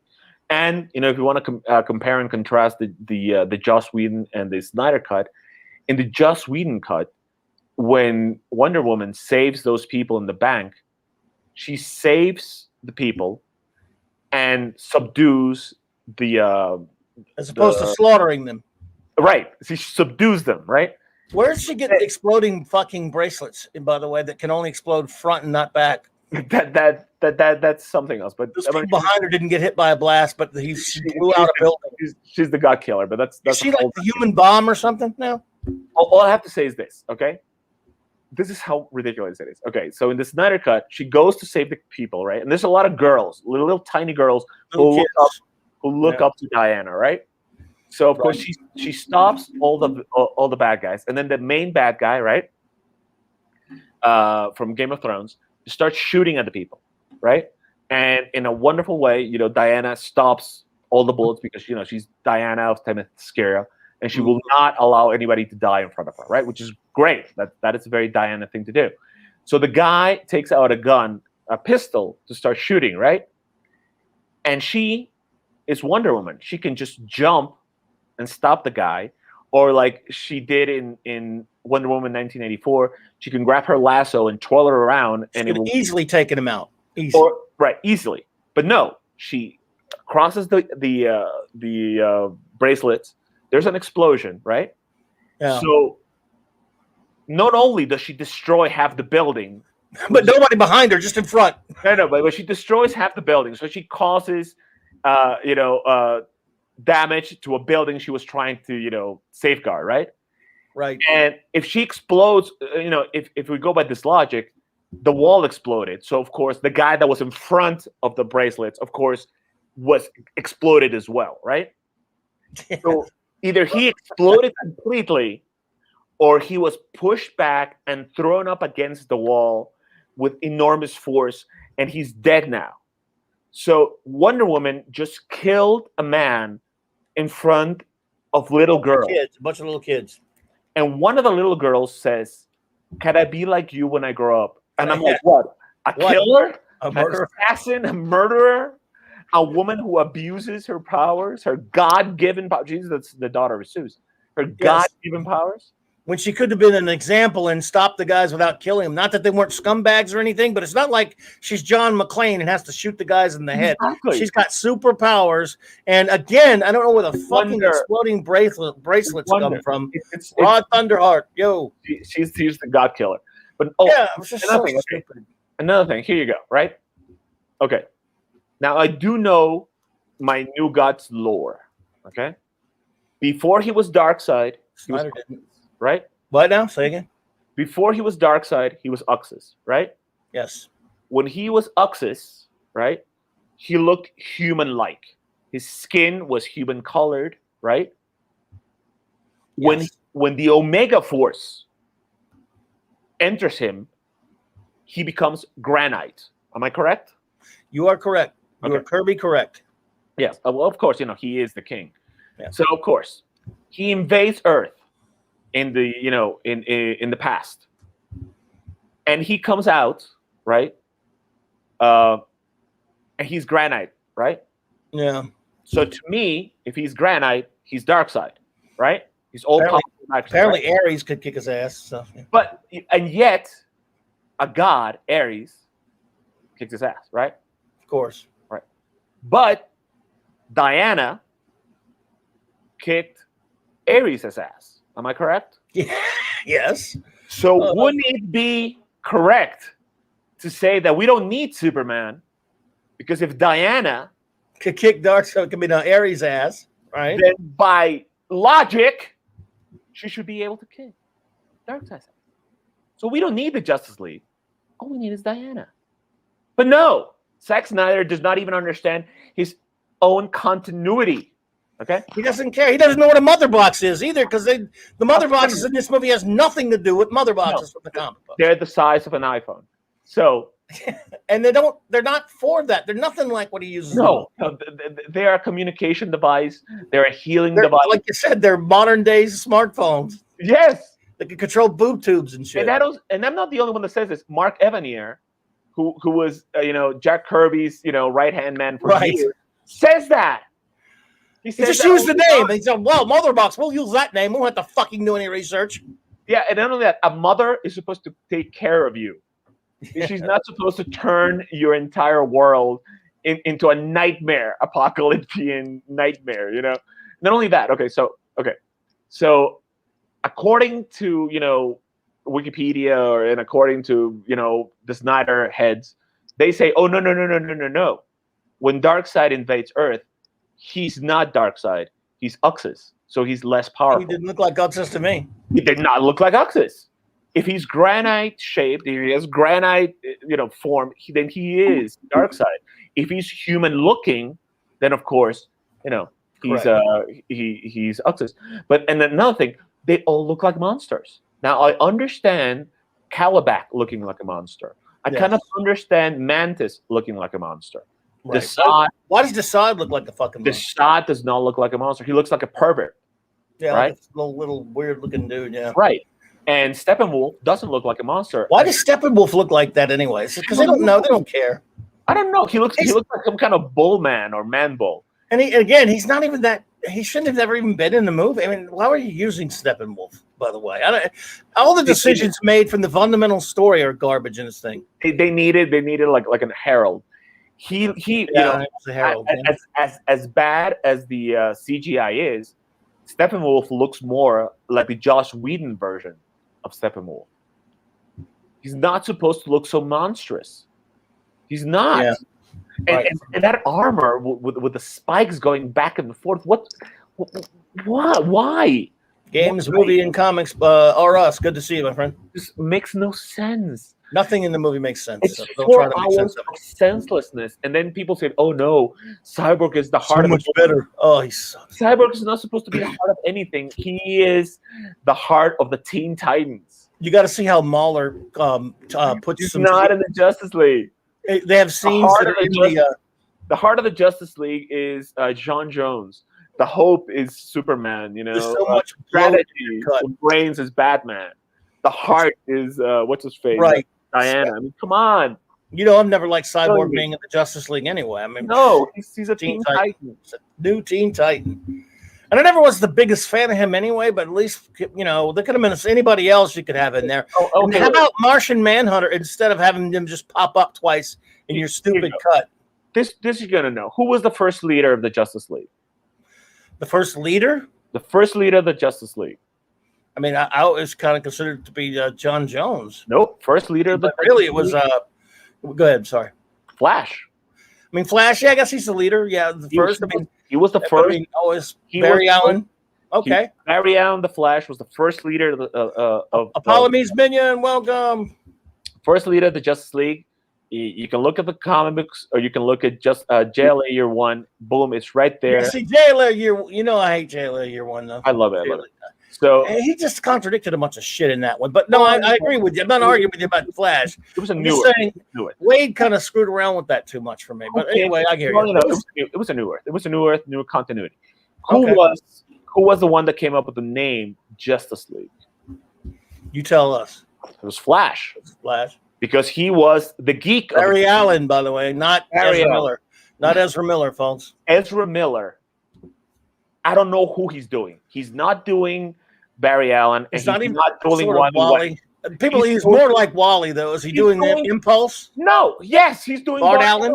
Yes, he's doing Bart Allen. He's doing an idiot, and Bart Allen is an idiot. He's an idiot. Yes, he's an idiot. Bart Allen has a right to be an idiot, and he has a justification to be an idiot because he's a little kid, right, who was growing faster. So even though he looks 10 or 12, in reality he's around 5 or 6. You see what I'm saying? He has a reason and a justification to act like a moron because he still is a little kid in in an older body, right? And also he got his powers from birth. He got his powers from birth, so he has no respect for them, right? Barry Allen, of course, was a Flash fan, so of course he has respect for his powers. Wally was a Flash 2 fan, so of course he has respect for his powers. Bart has no respect for his powers. He has to learn them. That's why he has a teacher, Max Mercury. Max is supposed to teach him to have respect for his powers, to have respect for his secret identity, and not to act like a fool, right? Right. That's perfect. But Barry Allen is, Batman is the greatest strategist, but the smartest man in the group, the smartest man is Flash. He's a criminal. He's police scientist. Police scientist. He's a CSI. You know, he checks out clues. He's smart. He acts like a moron the whole movie. He acts like a fanboy. And yes, Flash was, of course, a comic book geek, but he wasn't an idiot. You know, he knew that there was time for levity, and there was time for friendship, and there was time to fight. There was time to be serious, and he's always acting like an idiot. Chris Persia, that's true. It is about Jeff Johns. It's Screw 52 crap. You're right. No, I don't know why they did that. I mean, if you wanted a funny guy or a guy who took everything, you know, not too serious, that's why you have Hal Jordan. Hal Jordan faces death every day, and he laughs at the face of death. We couldn't put him in the movie, of course. We had to have Cyborg. He's a test pilot. He laughs at death. To him, it's fun to be a hero. He enjoys flying. He enjoys using the power ring. He enjoys having all this power in his fingertips. He doesn't. He's so not scared of death. He takes off his ring every time he has to pilot a new plane because he doesn't want to depend on a safety net. Cardinal Sin, what's up, buddy? That's who you need. If you wanted to insert levity, that's who you needed. But no, because he has one movie that failed. Oh, we can't have Green Lantern. I mean, come on. It's moronic. Stupid. His vision of the DC universe is horrible. It is horrible. He doesn't understand it. He doesn't care about it. And the worst part is he has every right to have this distorted view of the DC universe because he's not a comic book fan. The people that do not have a right to empower him or to back him are people that grew up with these comic books. And I'm sorry, if you grew up with comic books and you look at the Tim Burton Batman or you look at the Zack Snyder Superman and you say, oh, those are the best interpretation of those characters, then you do not understand Batman and you do not understand Superman. I'm sorry. Because as cool as Batman looks in the Tim Burton movies, he's a killer. He kills everything that moves. Look, people defend Batman. People like to defend Batman being a killer, and that argument. Liar. And it's garbage. He lies. He sleeps with Vicky Vale and then lies to her. I mean, come on. Is that Batman? I'm sorry, that's not my Batman. Batman does not kill. Period. Bruce Timm. In the second movie, he puts a stack of dynamite in a guy's pants and laughs when the dynamite explodes, killing the man. He laughs. That's Batman. In the second movie, Batman Returns, he turns the Batmobile around and burns a man to death. Is that Batman? No. Not but people look that debate. You're definitely. We have people defend that crap all the time. I don't know, and I don't like it. But Superman and Man of Steel, he does not care about Smallville. He does not care about Metropolis. Everything is destroyed, and then there's nothing heroic about it. No, and then in Batman versus Superman, Batman and Superman are fighting, and Superman should have just stood his ground and not moved. Because he has no reason to throw a punch. In the Dark Knight Returns comic book, yes, there are many reasons for them to start fighting. There are many reasons for them to have this confrontation, but because it's years and years and years of built up continuity that takes you to this place. But in this movie, the only thing you have is Batman looking at Superman. Destroying Metropolis while fighting Zod, and that's it. Boom! I will kill this. And then just because their mothers have their same name, he says, "Oh no! Don't worry, we are friends now." I mean, come on, people. I mean, no. People confuse, and the people who are in love with these things. And again, if you're a nice person and you're a fan of the Snyder stuff, this is not a condemnation of you personally. But when you try to confuse dark with depth, you just lose me because his movies are not deep. They're shallow as can be because this jackass fundamentally disrespects and has admitted that he never read comics. He does not respect or understand the DC heroes. You can like his movie all day long. You could, if you agree with that take on him, that's fine. It's just they're not He's proven. He said it with his own words. He doesn't care about him. He doesn't care about comics. He doesn't respect Superman, and he's proven it. In fact, because if he cared about Superman, okay, even by the time he got to his shitty Justice League movie, he wouldn't have killed him in the previous film. He would have had him there to be part of the group, to get the group together. And he wouldn't just be using him for a Deus Ex Machina to beat the crap out of the bad guy at the end, which is all he does, which is all the 14-hour Snyder butt does, is the only reason you get anything to do with bringing quote unquote Superman, because he's not Superman, back, is to beat the shit out of Steppenwolf. And that's all. Even in, at least Whedon, say what you want about him, he had nothing to work with. He added some context and some heroism to Superman and to some Superman characterization to him in that crappy movie. And he acted like Superman. In the Snyder cut, when he comes back to life, in his fixed version, everyone is sucking off and saying how great it is now. He flat murders a dude when he comes back. He burns a dude to death with his heat vision in that cut. And we're supposed to think, oh, Superman, it's great. He's great. He's there for one thing, muscle. He doesn't have the Superman brain. He doesn't have the Superman heart or the Superman soul. It's not, Whedon tried to put a little bit of that back. Whedon's a jackass. I don't like him. But he understands the characters. He read comics. He knew comics. He gets it. Snyder doesn't. He doesn't care. And there's this whole big movement out there that loves him. And if you do, that's fine. But if you think that somehow the DCEU should be so much different from the MCU, and if you want it that way, it's one thing. If you think that they're supposed to be that way, you're not basing that on anything to do with comics history, or even movies, by the way. You can enjoy the Snyder take, but don't come to me and tell me that that's the way the characters are. No, that's the way you like the characters, but that's not the way the characters are. No, and exactly. I remember, I never saw the entire interview, but I saw a tiny little excerpt of an interview or what was it, like a question and answer thing that Zack Snyder was doing at some convention. Mm-hmm. And a fan asked him why Batman was such a murderer in Batman versus Superman, because the fan did not agree.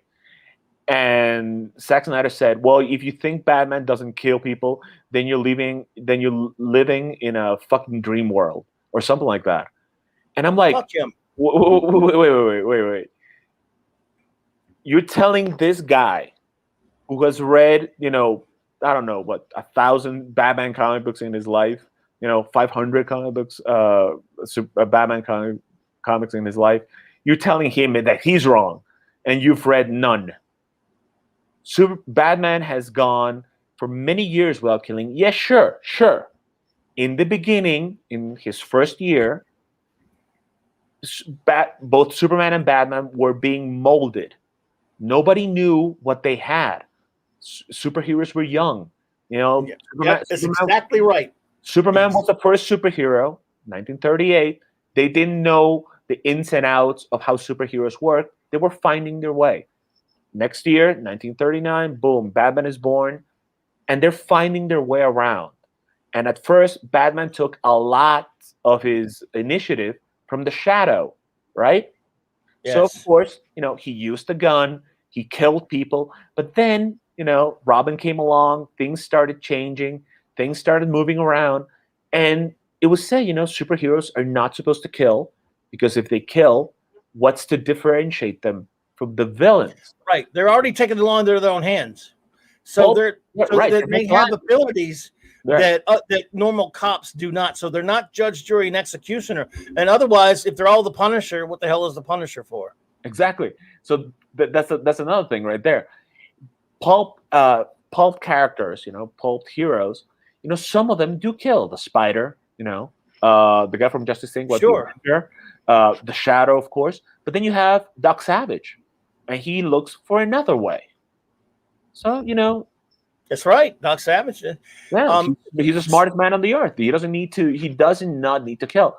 So that was a cool thing with the heroes, back like around the 40s or something like that. They said, heroes shouldn't kill. And heroes stopped killing, villains continued killing. And then, somewhere around the 60s or 70s, it was defined, heroes do not kill. That's right. It became. It was never ratified into law. It became just an editorial Right. edict, pretty much. And but by the time the '60s rolled around and the Marvel heroes came out, none of the heroes killed. None of them did. Yeah, No. sure. Captain America maybe had to kill during the war. It was World War II. Right. In the war is different. Right. It's a whole different ball game. And he was a soldier. He was not a superhero. He was a super soldier. But of course, when the '60s, when he was with the Avengers, if there was death around him, it was not because he caused it. Zemo shot at him. He deflected the ray gun. And of course, the avalanche came out and he died. He did not kill himself. And then when he decapitated Baron Blood, well, he was a dead. Vampire. He was a vampire. Right. Jim Gordon said it best in Batman Mask of the Phantasm. Right. Batman animated series and that film, that's one of the greatest interpretations of Batman ever, iterations, in my opinion. And he said it. He said, the Batman does not kill, period. And that's good enough for me. Bruce Timm, I have a lot of problems with some of the stuff he's done later, but he nailed it on that show. Batman stays above that. Superman stays above that now. In spite of what happened in their early days, and people love to cite that kind of that shit in the Golden Age. Batman had a gun. Yeah, for a while. Then he got an origin, and they changed all that. They kind of just left that behind. Yeah, the thing is, back then, Batman was supposed to be like a mirror image of the Shadow. So they were, copying the Shadow because they did not know how to make superheroes. They were the first two. That's right. And Bob Kane and Bill Finger were making stuff up as they went along. It did not come fully formed. And look, in the original, if I'm correct, the first adventure of Batman is just a copy of a Sherlock Holmes story. I mean, they didn't even know what they were doing. They were making things up as they went along. That's why Batman had a gun for a year, not for his entire 81-year career. People don't understand that. They just pick and choose what they want to believe. Captain Marvel serial with Tom Tyler, which I love, by the way, The Adventures of Captain Marvel. He is a flat-out murderer in that thing. But this was 1940... I don't know what it was, 42, 43, 44, something there. He gunned down people with a machine gun. He threw guys off the roofs, and we laughed at it. Yeah, but later, even the Big Red Cheese, even Captain Marvel, when they started defining the character, they started realizing a godlike being with those powers, the world's mightiest mortal, in his case, they decided, you know what, maybe, because he didn't know everything at first, like you say, maybe someone with superpowers who is helping the law, who is fighting other beings that are more dangerous for normal cops, maybe he doesn't get to decide with their fate. He stops them, he brings them in. But maybe he doesn't get to decide to kill them. And maybe they just superheroes decided we're going to fight the people that the normal cops can't fight, but we're not going to be above the law. We're going to help out. And that means we're not the judge or the jury or the executioner. I also went through a phase that we all do, like around when I was 13 or, from like 13 to 15, right? Something like that, where I liked the darker heroes. I liked Punisher because he killed. I liked Wolverine because he killed. I liked Ghost Rider because he killed. I wanted new costumes. I wanted the black costume on Batman, on Spider-Man. I wanted the Hulk gray, I wanted these changes because, you get to this point in your life where you're like just rebelling against the status quo, which is normal. Yeah. It's totally normal because, you're a teenager. You're filled with hormones. You're going through puberty. You're not thinking right. Sure. You're not thinking right. But then you grow up, and then you start thinking, and then you look at Watchmen, and you don't go, "Oh, I love Rorschach because he kills," or "I love the Community because he kills." You go, "No. Wait a second. I like Night Owl because he chooses to be a good guy, because he chooses to do the right thing." Because he does not do it for fame or fortune. He does it because because it's the right thing. You look at Born Again and you're not excited because Daredevil almost killed Wilson Fisk. No. You're excited because he goes through the worst hell a man can go through, and love brings him out. Well, there's a good one. And you go, oh, wait a second. There you go. And by Flash. Yeah, Carrie Fisher right there. You see that Robin's Reckoning? Yeah. Oh, the story? Yeah, I mean that's it's the point. The show. Yeah, the show is also because Batman forbids Dick from going after Zuko. Yeah, and I just love the way Batman goes there, and when Zuko has the Grayson gets robbing, Batman says, "Get your hands off of him, you scum," because he cannot Batman just cannot tolerate the fact that this killer is touching an innocent kid. It's such a beautiful scene. But or that Robin might, or that Zuko might take him away. He's taken away so much. That's exactly right. It's beautiful, beautiful. So that's the thing. Heroes are supposed to act like heroes, right? And be heroes. Even though there's a lot of comedy that's not necessary, there's a lot of quips, and there's a lot of dumb stuff in the MCU, at least they act like heroes. Yep. Captain America in Captain America: The First Avenger, there's not 1 second where he's not acting heroic. He has no muscles. He's a scrawny little thing. And they ask him, do you want to go to Germany and kill Nazis? And he goes, I don't want to kill anybody. But I don't like bullies. When they throw a dummy grenade, everybody runs away, and he jumps on it. Because that's what Captain America would do. Yeah. And that's what Robin does, takes the high road with Zuko. Exactly right, Carrie Fisher, as Flash. That's the beauty of these characters. Sure, you want to kill somebody who does something horrible like Zuko did. You want to, but if you cross that line, you don't have the right to do that. Now, again, no. I love a lot of heroes and stories from other genres.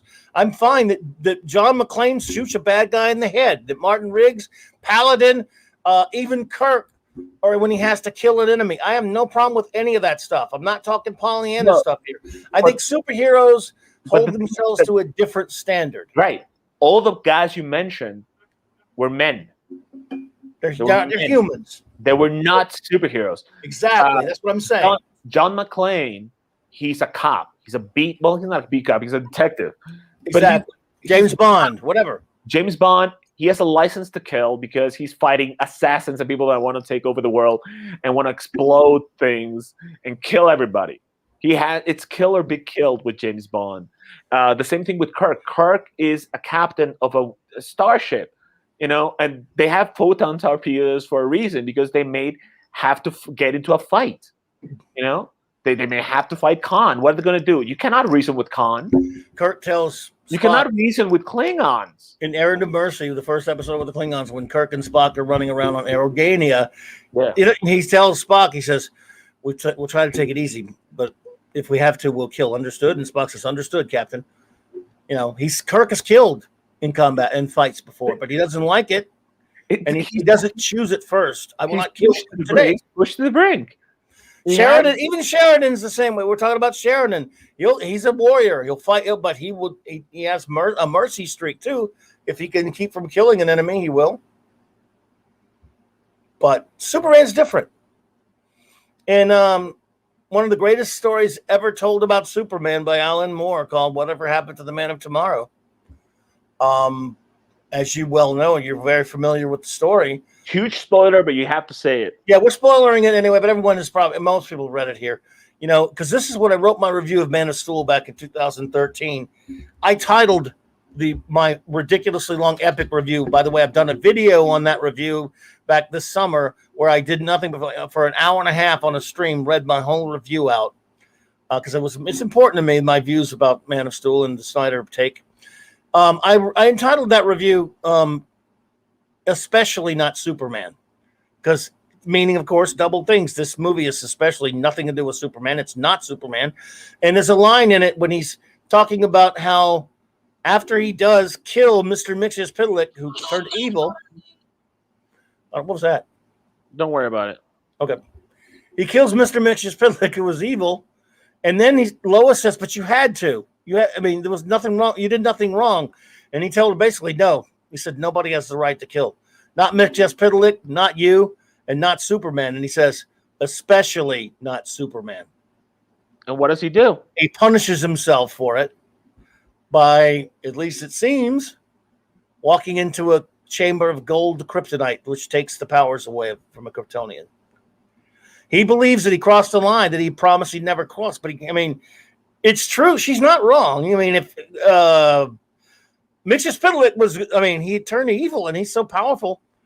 You could but Alan Moore decided, because he respected the golden, silver, and bronze age Superman ideal, that he would punish himself for crossing that line. And again, he says it himself. No one has the right to kill, especially not Superman. I know.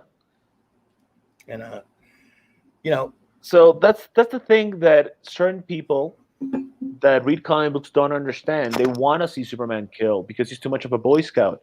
They want to see Captain Marvel kill, the one that yells Shazam. They want to see Wonder Woman kill. They want to see Cap kill. They're not supposed to. Are you watching Falcon and the Winter Soldier? Unfortunately, I'm watching it. Yeah, I love it, and I just watched the latest. I hate it. Sucks. Donkey dicks. Love it. It's a terrible show, by the way. Amazing. I love the latest episode because. So can I spoil it? Has everybody seen it? Well, it's kind of new, so we'll do a show and talk about it later after it's all over if you want to. Yeah, sure. But right now, I don't know if we should spoil it. Even though a lot of people don't care, but it could just come out. You can. Yeah, just want to. The great thing about John Walker is that it shows you perfectly that it takes more than a uniform, a shield, and a super soldier serum to be a hero. It takes a man of conviction and ideals, a man with heart, a man who wants to help, not wants to force people into being what he wants them to be. He wants to guide them to be the best people that they can be. That's what I love about Steve Rogers. I like the Zemo stuff. I just don't think they has a good. I think the story's horrible, and they got a bunch of woke bullshit in this one. But Steve always led by example. He never let his fear or his rage ever take over him. He always tried to be a good friend. He always tried to help people. He was always there to inspire. One of the greatest moments for me is when he's in Captain America and the Winter Soldier, and he needs the people from S.H.I.E.L.D. to back him up with against Hydra. He says, freedom costs. And such a great scene. And I'm willing to pay the price. If I'm the only one, so be it.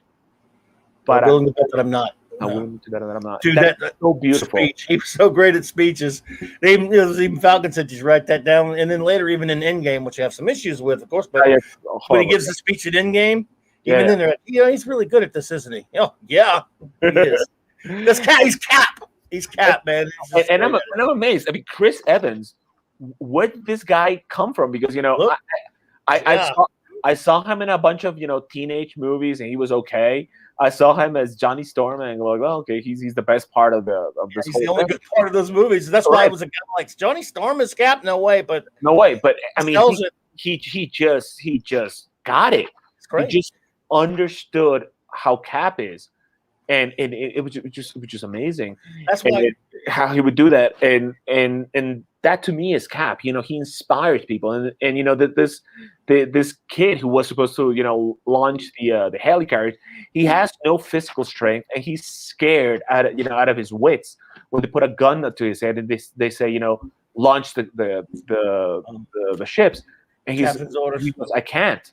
Captain's orders. Oh God, he knows he's gonna die, but he cannot go against the captain because Captain America has. And then Sharon backs him up. Captain's orders. It was great. Captain America inspired. Hey, dude, how about what Hercules said about him?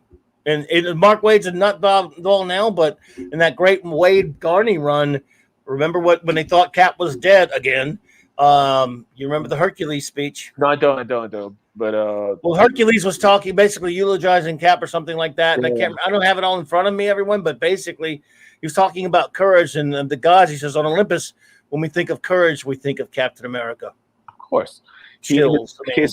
His voice has commanded God. God, yep. And Daredevil Born Again, one of the great bits at the end of that, and the last issue, I believe it was, when there's a big fire in Hell's Kitchen because Daredevil's fighting Nuke, And you hear, and again, Miller has this great panel where you hear this caption that says, "Put those fires out." This is a voice from a soldier that can command a god. Next panel is Thor, a silhouette of Thor, obeying the order and creating water, creating rain. And it says, "and does." And that's the thing, and he is Cap. Cap inspires loyalty, from everybody. I mean, even in the Avengers movie, the first Avengers movie, which is not my favorite, it gets to the point where nobody knows what to do, and then Iron Man finally says, "Okay, Cap, tell us what to Cap." do." He says, "Call it, Cap." Yeah, and Cap starts giving orders, and that's when they win. And also, there was a great scene when he's fighting a bunch of people, and these cops approach him, and he starts giving orders to the cops, and the cops, he goes, "Who are you to give me orders?" And then Cap fights one of the Chitauri, and then he just looks at the cop, and the cop just instantly obeys him, because Cap leads by example. And that's what I love about Steve Rogers' Captain America, and that's what is so great about John Walker. John thinks just because he has the shield and the uniform, and now the super soldier serum, that he can be that he can be a hero, that he can be a leader, that he can be a symbol, and he's none of those things. It takes more. It takes character. It takes a certain kind of person. Superman has it. Batman has it. Green Lantern has it in the comics. But not in some older movies, like not in the Snyderverse. Not in the Snyderverse. Because he doesn't care about heroism. No, they're not heroes. Does not understand it. He thinks to him a hero is the person that kills the most, which is why 300 is great, because of course the greatest hero is Leonidas, who kills everybody. And what I don't understand is, like I said, I've watched Dawn of the Dead many a time, and I love that movie. And it's a character piece. You see all these different characters. They're well directed.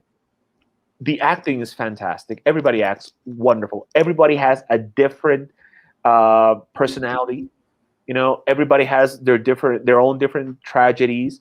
And there's this wonderful thing that the two main characters, they're always in love with each other. Since the first moment they meet, they're in love with each other. But it's no time for love, because they're in a zombie apocalypse. And at the end, when they say goodbye, it's all this charge of all this unfulfilled love, and that he took the risk to end in such a downer note was beautiful. And I'm like, oh my God, this director has something to say. And then I see 300, and I totally love it. And then it just starts going down and down and down. And then when he takes Man of Steel, I like it. I have to justify a lot of stuff, but it's okay. But then when I see his full vision of the DC universe, I'm like, oh, this is horrible. Because I love Ben Affleck. I think he's a great actor, and I love him as an actor. I love him as a director. I like him as Batman, but the movies have been bad. I mean, he has nothing to work with.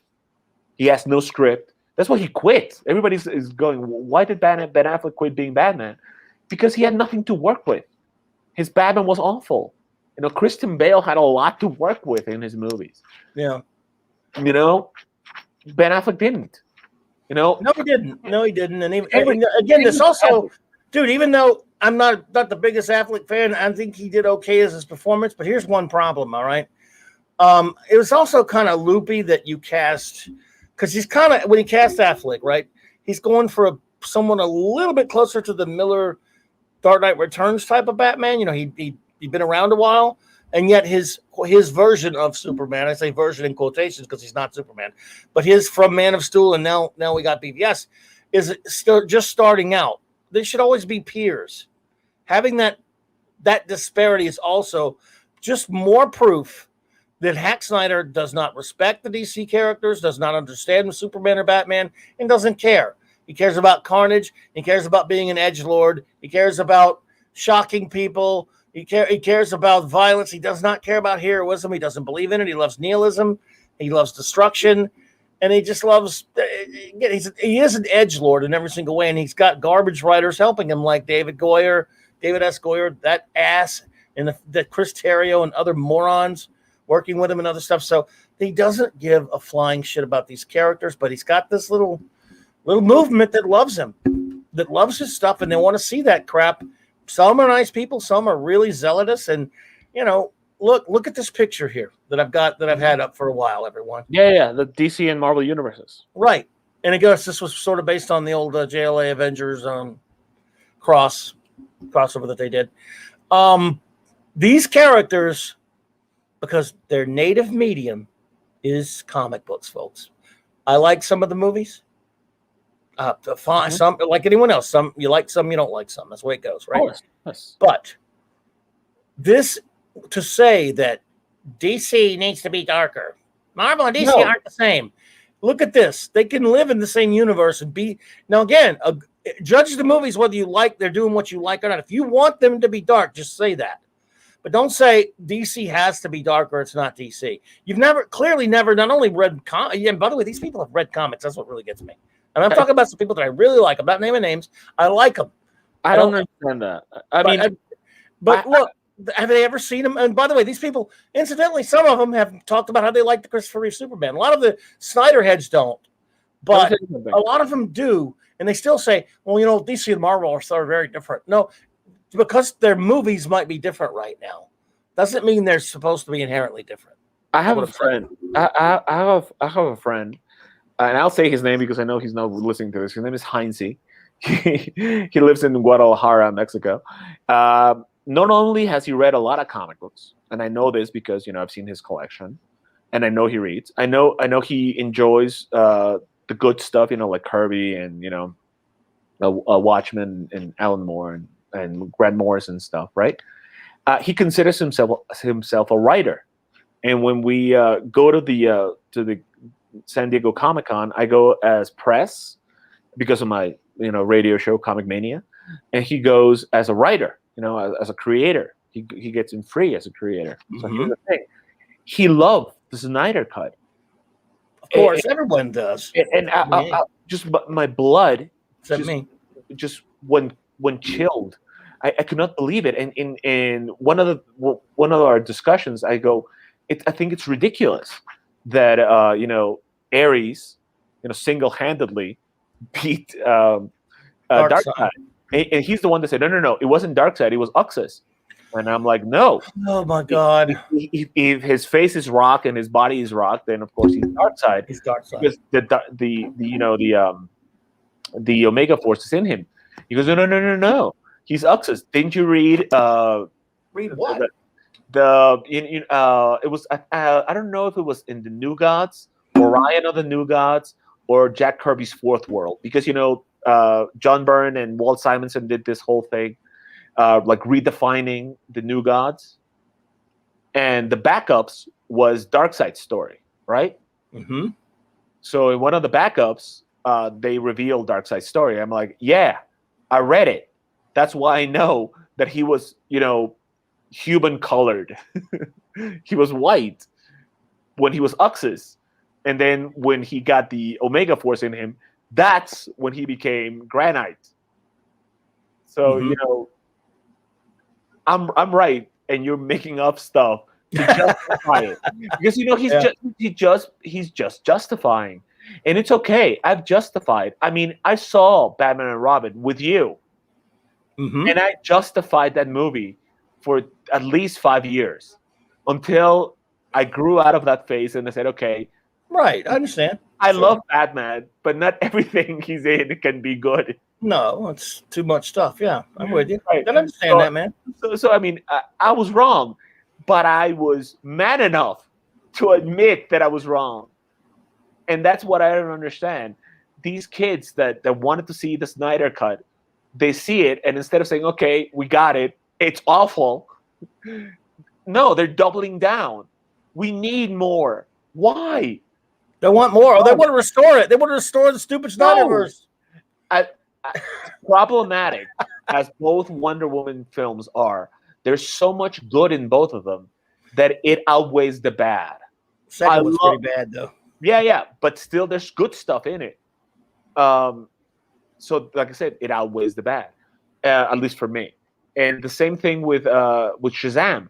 It's not a perfect movie, but the good outweighs the bad. Same thing with Aquaman. It's not perfect, but the good way outweighs the bad. But at least they feel like comic book movies, even if they're not that good. Yeah. Just seeing him go from the Zack Snyder Aquaman, who's this, rebel without a clue, who doesn't care about anything, who is always shirtless, who doesn't want to be a king, who doesn't want to be a leader, who doesn't want to be anything. He goes through this adventure with Mira. He falls in love with her, and he wants to be a better man for her, for his mother. And he chooses to be a hero. He chooses to be a leader. He chooses to be a king. He confronts this gigantic thing. He gets the armor of Atlan. He gets the trident. He fights his brother. He forgives his brother. And he takes the throne of Atlantis. Yeah. He becomes a hero. He's not the ridiculous thing that he is in the Zack Snyder cut of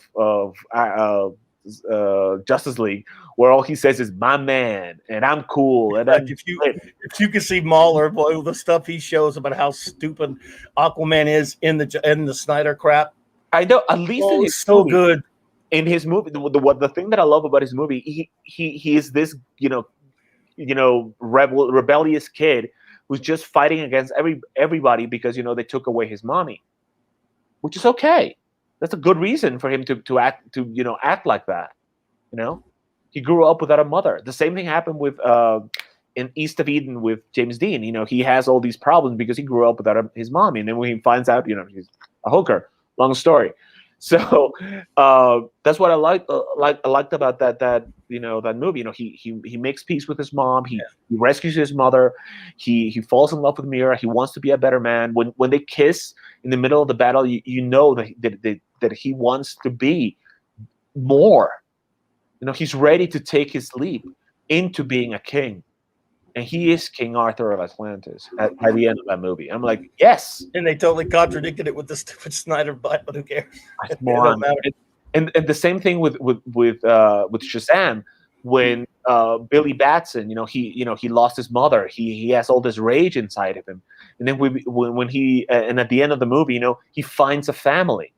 And instead of being selfish, he shares his power with his family. He gives them the greatest gift. He makes them as super as he is, and together they defeat, the great enemies of man. It's beautiful. Yeah, that's what a superhero is supposed to be. I love that movie, and yes, it's not perfect, and yes, it's a little. But it was fun though, yeah. But it's a fun movie, and I love seeing the Marvel family at the end. Even though it's they put a bunch of diversity in there, they were wonderful. Those kids, the kid actors were great. When they grow up, they were great. I love the costumes, even though they're way too colorful. I love the costumes, and I love that they worked as a family. They're not a team; they're a family. And at the end, Billy accepts his new family, and he says goodbye to his mom, who never loved him. Beautiful movie. That to me is a heroic origin story. Same. I just watched Doctor Strange again. Again, it's not a perfect movie, but I really like that movie. Yeah, it's not a perfect because it's too much of the same. You see one MCU origin movie, you've seen them all. In this case, you kind of had to do it with him though, because it's the same. It's the same one in the comics, but I saw it again and I loved it. No, yeah, I mean because I love the way that he starts out as one thing. And he learns to be a better man. And now when he has the power to cure himself, he chooses not to do it because there's more important things than for the live for his own glory. He has to save, the entire of human existence, the entirety of human existence. He is the last line of defense against threats like Dormammu. He is the Sorcerer Supreme. I really like that. I love that movie. I thought it was really good. Movie. Yeah, I just saw it again. It's a good movie. The first time I saw it, I'm gonna be truthful. I was not 100% in it because my girlfriend broke up with me hours before I went to see it. So I wasn't in the best of moods. So I really didn't enjoy it fully. And then, of course, every time I saw it, the announcement, I didn't want to see it because it reminded me of when she broke up with me. And then I decided to just rewatch the entirety of the MCU movies. And when I watch it again, I say, "Oh, it's pretty good," you know. Why do I care? I mean, you know, girls No, I come and got go, you. girls come and go, but you know, comic books are forever. They are. Well, at least old ones are, since they don't make any new ones now. They are my one constant. You know, in my life, comic books have always been with me. I love them with all my heart. I guess all your listeners have listened to me talk nonstop how much I love comic books. And yes, I do admit I too, like all the Snyder fans, had my dark moment when I wanted all the superheroes to kill. I loved Wolverine because of that. I loved Punisher because of that. Hell, I even read GI Joe because they all had guns and they were killing people in the comic books, at least not in the cartoon. But you grow up and you grow out of that stuff. And you Yes. go, Rod Thunderheart. I don't mind Punisher killing everybody. I don't mind Wolverine killing everybody. I don't, because they have their own individual demons. Or Conan, for that matter. Yeah. Conan, come on, it's the Hyborean age, Yeah, sure. But there are certain heroes that shouldn't do it. Superheroes shouldn't do it. Robin shouldn't do it. Flash shouldn't do it. Superman shouldn't do it. Green Lantern, Aquaman. Hell, Yeah. Black Manta killed his newborn son, and Aquaman did not kill Black Manta. Yeah. His newborn son. And yet, in the Justice League cut of Snyder, he's harpooning parademons left and right. Now, I understand parademons are, demonic entities, if you will. Right. Still, he should feel at least a little bit of remorse. He shouldn't be killing it like it's a first-person shooter video game. Yeah, well, parademons are one thing that I guess I can't say too much about, but I hear there. But it should not be like it's like he's getting a higher score the more he shoots. Well, I'll tell you, pet peeve of mine is all these people who are in love with Wonder Woman and her having a sword. Screw 52 trash. There were times when she had it. Don't get me wrong. Yeah, it's okay. All the best times she doesn't need it. Look at the Justice League cartoon. She never needed it. I don't mind her having it when she's fighting Ares. Right. She's fighting Ares, not when she's fighting, terrorists. Yeah, or supervillains even. Yeah, she's fighting. She's fighting Doomsday. Yeah, give her a shield and a sword. It's Doomsday. But if she's fighting just regular guys, like in the 1984 movie, the Wonder Woman 1984, all she uses is her lasso. I loved it. Sometimes when she fights supervillains, she doesn't need the crap. Remember the Justice League cartoon, which was wonderful. Yeah. She never had a sword. Not till they did that movie that I was really disappointed in, that Justice League Fatal 5 movie. For a lot of reasons. They gave her a sword. It's like, you know what? And people, I've heard a lot of people bitch about her not having her sword and stuff in the Snyder and the Whedon version and all this other stuff. I'm like, Wonder Woman's pretty powerful. She can slug it out with she could take punches from Superman. She's not as strong as him, but she could fight. And for what does she need to have to run around with the sword all that time for? I mean, just because it's dark, it's edgy. I guess the Screw 52 Wonder Woman was a Klingon, basically. It's like, you know what? Suck off. I mean, I love my Wonder Woman that way, and yeah. But again, I guess it's great that she has exploding bracelet powers now for some fucking reason. It's because she's the God Killer. But that's the whole thing. Yeah. The thing is, like in Wonder Woman 1984, all she uses is her lasso, and it's fantastic. It's wonderful. I love it. And like I said, it's not a perfect movie. But I think it's a horrible movie, but I do agree with you on the way she handled that part. I agree with you there. There's things that work. I mean, not you can't throw the baby. What's the baby with the bathwater? The things that don't work, they don't. I mean, Cheetah doesn't work that well. There's too much Maxwell Lord. There's too much, it's a very long movie. But the action scenes I like the whole when she's a very young girl and she cheats and she's taught that you can never win by cheating. I like that little little moment. I like the fight in the mall because it was very Wonder Woman-ish, I like the fight in when she's fighting like it was in Cairo in Egypt and whatever. And she's fighting those tanks. I enjoyed that part. And at the end, I enjoyed that she did not beat Maxwell Lord to a pulp. She talked to the people and said, "Hey, you got to be true to yourself, and truth is more powerful than greed and stuff." I mean, it's not perfect movie, but let me tell you, it's better than the Justice League Snyder Cut thing. Everything's better than that to me, but everyone else loves it, And another thing, Snyder is on record. Look, 4 hours of pain. It's so bloated.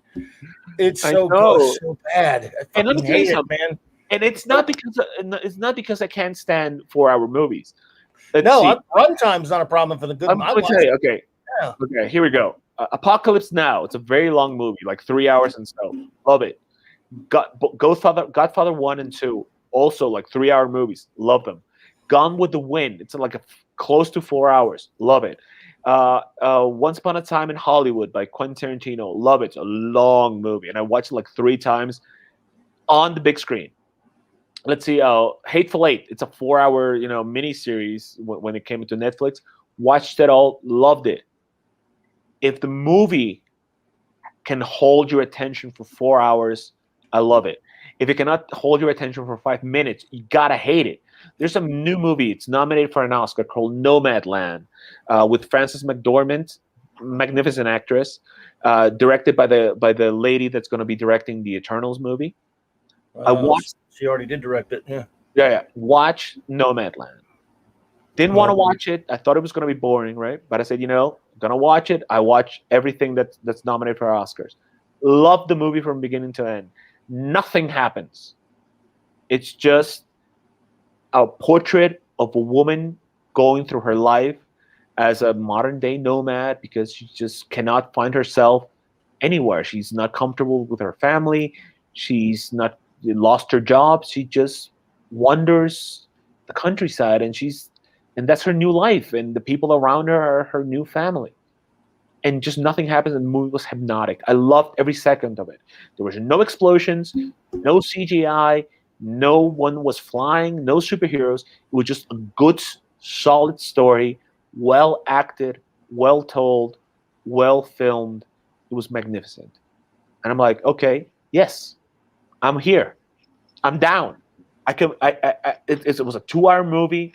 Did not feel the 2 hours. You lost me at no explosions or superheroes. So. But that's what I'm saying. Kidding. I don't need that to enjoy myself. No, I love a lot of long ass movies. And if the movie is good, it doesn't matter if it's 1 hour, 2 hours, or 10. If it has something to say, but this Zack Snyder's movie does not have. Not only does it have nothing to say, it says all the wrong things to all the wrong people, because now they're whining and bitching about a Snyderverse that all it is going to do is it's going to prostitute and destroy these heroes that I love with all my heart. Even the bad guys that I'm supposed to hate, in the Suicide Squad by David Ayer, who took his cues from what Snyder was doing with Batman and Superman, it's not even bad. It's just boring, Yeah, it's pretty bad and boring. I agree. Like I said, a bad movie, at least you can hate. It produces some kind of, reaction with you. I watched, I think 2 or 3 times. I watched Suicide Squad. Yeah, twice. Twice on the big screen, and once when the extended cut came out. I saw it 3 times. It's just boring. It's not even bad. It has nothing to say. The characters are horrible. The only good thing is Margot Robbie, who understood the character, does a good acting job and looks beautiful. Everything else is just crap. There's nothing. What's his face? Will Smith. He's filled with charisma. He's totally uncharismatic as Deadshot. He's boring as Deadshot. He's boring as Deadshot. Terrible movie. If people want that, I've watched the every trailer for the new Suicide Squad by James Gunn, and I'm ecstatic. It looks just like the John Ostrander comic. I'm like, oh my god, yes. Yeah, it looks kind of funny. I mean, a lot of people don't think it looks good. I think it looks because if you're gonna, you may as well be ridiculous and entertaining and fun because these superheroes. That's another thing. They should be fun. In 1 second, they made villains. In 1 second, they made Polka Dot Man interesting to me. When they're sitting around and I think Amanda Waller says you could all die, and he just looks to Bloodsport and he goes, I can only hope. And you go, oh my god, yes, Polka Dot Man has character. He has a personality. He's the stupidest character ever conceived, and yet he has a death wish. Oh my god, I want to know more. You know. And then have Starro, dude. How great is that? Jesus Christ. Starro or Peacemaker. Peacemaker and the worst Charlton comic book character. Can you believe he's the first Charlton character that makes it to the big tree? I know. And not only that, I think it was a good casting because they're doing like I don't know, and you probably didn't read it, but you know the Charlton comic book was just silly. You know, I read the old one. Yeah. He was just this silly character that wants to find peace through, you know, violence. Yes. And then they took this stupid idea and they turned that up to 11. So when he was in, you know, brought formally into the DC universe. Yeah. What are you in Checkmate for something?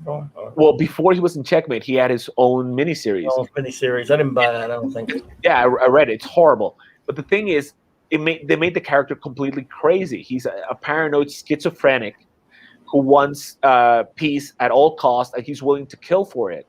And just to make it just all the way over the top, his father was a Nazi concentration camp commandant who ran away from Germany during the end of the war. And came to the United States and hid. And then, and of course, his son is crazy. And he's always talking to his father, the ghost of his father, but just really his memories. But he's always talking to the ghost of his father, and his father is dressed in a Nazi uniform. It had to be the 80s, Mike. Let's see, Yahtzee. The YouTube algorithm can get you in trouble for saying that word. Oh, yeah, sorry. No problem. So, but just... all I'm saying is that's what happened. You know, he had this thing with his father, and the guy was crazy, and he was more reminiscent of the comedian than of his Charlton incarnation. Yeah. And then after that, he fought Vigilante. He was in Checkmate. He was in the Suicide Squad, but he was crazy. And it was so much fun to see that John Cena is playing him like that. You know, yeah, it looks funny. I mean, yeah, it looks, again, you know what? Some of these characters, you know, that's why I think superhero movies should, if you take the fun out of any superhero movie, to me, you kind of lose me a little bit. And I have no fun watching the 18,000 hours of the Snyder, but it was the same, you know, people would say, if you're saying it's the same movie as the Whedon got, that you're not paying attention. No, it really is. It's just added a bunch of crap that was meaningless and bloated. Mueller timed some scenes between the two versions. You know, his video is fantastic. He'll show one scene. This scene takes approximately like 24 seconds. And the Snyder cut, it takes, it's so outrageous. How long do you need to stretch this same scene out that you were told in a smaller amount of time? You don't need it. But he's trying, because he's had 4 years to wonder, oh my God, if I do get to do my cut, and they're going to see that there's not a lot of differences other than the coloring of the film and certain things here and there that he changed and some dialogue and stuff. I got to make it look like this is such a vastly different movie because they gave me $70 million to do it. He had 4 years to look at all the criticisms of the Whedon cut. It is very, very bloated movie. It's also so bloated. They overuse the slow-mo until it means nothing. God. It means nothing by the end. So and also, by the way, PS, just one quick thing. Flash, what are his powers? I mean, you've read some comic books. He's lightning lad, I guess. No. What are his powers? Running fast? Apparently not. He runs in slow motion. I know. So it's like, what is this? The $6 million man? And not only that, you just said, where did all this lightning come from? I'm so sick of the lightning when Flash fucking runs. I'm like, oh my god. It's okay as an effect to look cool, but he's not supposed to channel lightning. Not him, and not Captain Marvel. They do not have lightning powers. They do not. If you look at Shazam, yeah, the Z is for power, but not for electrical power. I mean, come on. It's just so everything is so stupid in this movie. By the way, he even pointed out Mueller said he even screwed up one of his what? Let me tell you something. Just one quick thing about a Flash, right? I was talking to my friend, the one that I tell you that I think he's smart, or at least I thought he was smart before he told me that he liked the Snyder Cut. Everyone. He goes, "Didn't you get so excited when Flash went back in time to save everybody?" Why? I'm like, and I said no, because I already saw it in Superman the movie. What? No, it's not new. It's not cool. It's not innovative, because I've already seen Superman do it, and when he did it, it looked cooler, and it made more sense because Richard Donner said, "Hey, I know it's going to look stupid, but let him go outside and run around the Earth, and the Earth turns back, and then it'll make sense to everybody watching that he actually went back in time." But the way it's photographed in this stupid movie, I didn't know what was happening because everything's slow-mo, everything's dark, everything has this color grade that it's ridiculous. I didn't know what was happening. I didn't know if he was turning back time or just, going out for a hot dog at super speed. And by the way, in PS, when he rescues Iris, he breaks a window. He explodes his shoes. He destroys the pavement, right? He doesn't stop the destruction of her car or the truck, and yet he has time to grab a few hot dogs for the puppies. What? So stupid. What? You know what? No. Incidentally, that's because Zack Snyder was too busy making a sesame seed, look in slow-mo at the camera, right into the camera. What he does is he sees what's going to happen. Not what's happening, what's going to happen. They're about to collide. He goes to super speed. He does not explode his shoes because there's an aura that covers all his clothes and protects him from the friction. He vibrates through the glass door so he doesn't break. He gets there and he moves the car before it strikes. That's what he should do, but that's Flash, not Ezra Miller. He prevents the accident. He doesn't just rescue the people. He prevents the accident.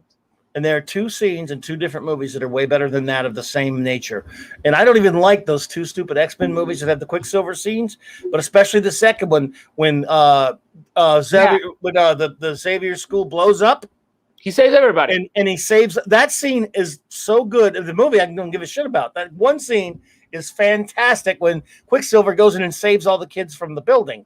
And that was the same principle as the stupid scene with Barry and Iris. Yeah. And it lasts longer, and yet it's so much more entertaining. Yeah. It makes a certain silly sense the way he does it. It's a fun movie. It's entertaining. It gives you a little breathing room. Seriousness. It's a fun scene, and when you see the Iris rescue, it just takes forever, and he doesn't stop the accident. He allows it to go, and he destroys a window, explodes his shoes, and destroys the pavement. That's not Flash. Oh, no. and he steals hot dogs. Those are not his hot dogs. He's stealing.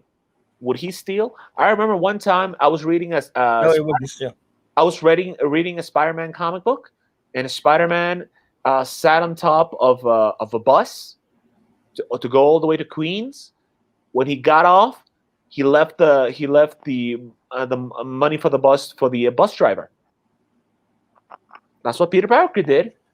superhero. Well, Snyder has no regard for superhero ethics because you can see by his dumb movies. But the Super HDJ, good point. That's ridiculous. He says the Snyders, I guess he means Snyder bots, Snyder Bros, are saying the Quicksilver scene ain't got nothing on the. Oh, both Quicksilver scenes are 10 billion times better than that stupid so-called Barry and Iris scene. They must be out of their damn minds. I don't even like those two movies they're in that much. But I like those scenes, those Quicksilver. And I don't, me, I don't even like Quicksilver. But those scenes are terrific.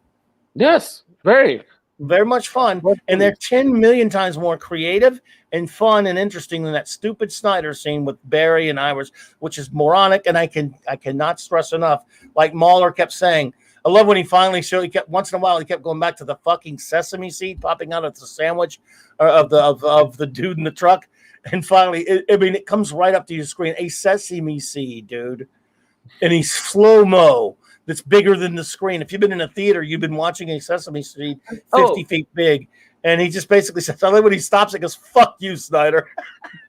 Also, you're talking about screens, okay? He was told multiple times this is going to be for HBO Max. Yes. No matter how rich you are, I think the largest screen you can get is what, 75 inches? Right. I right? guess, I'm not so sure. Like maybe somebody has a 100-inch. I don't know. But I think, the ones that are easier to get. But like, basically, yeah, and he did it in that small format. 65, 75. Nobody has an IMAX screen in their house. No one. No.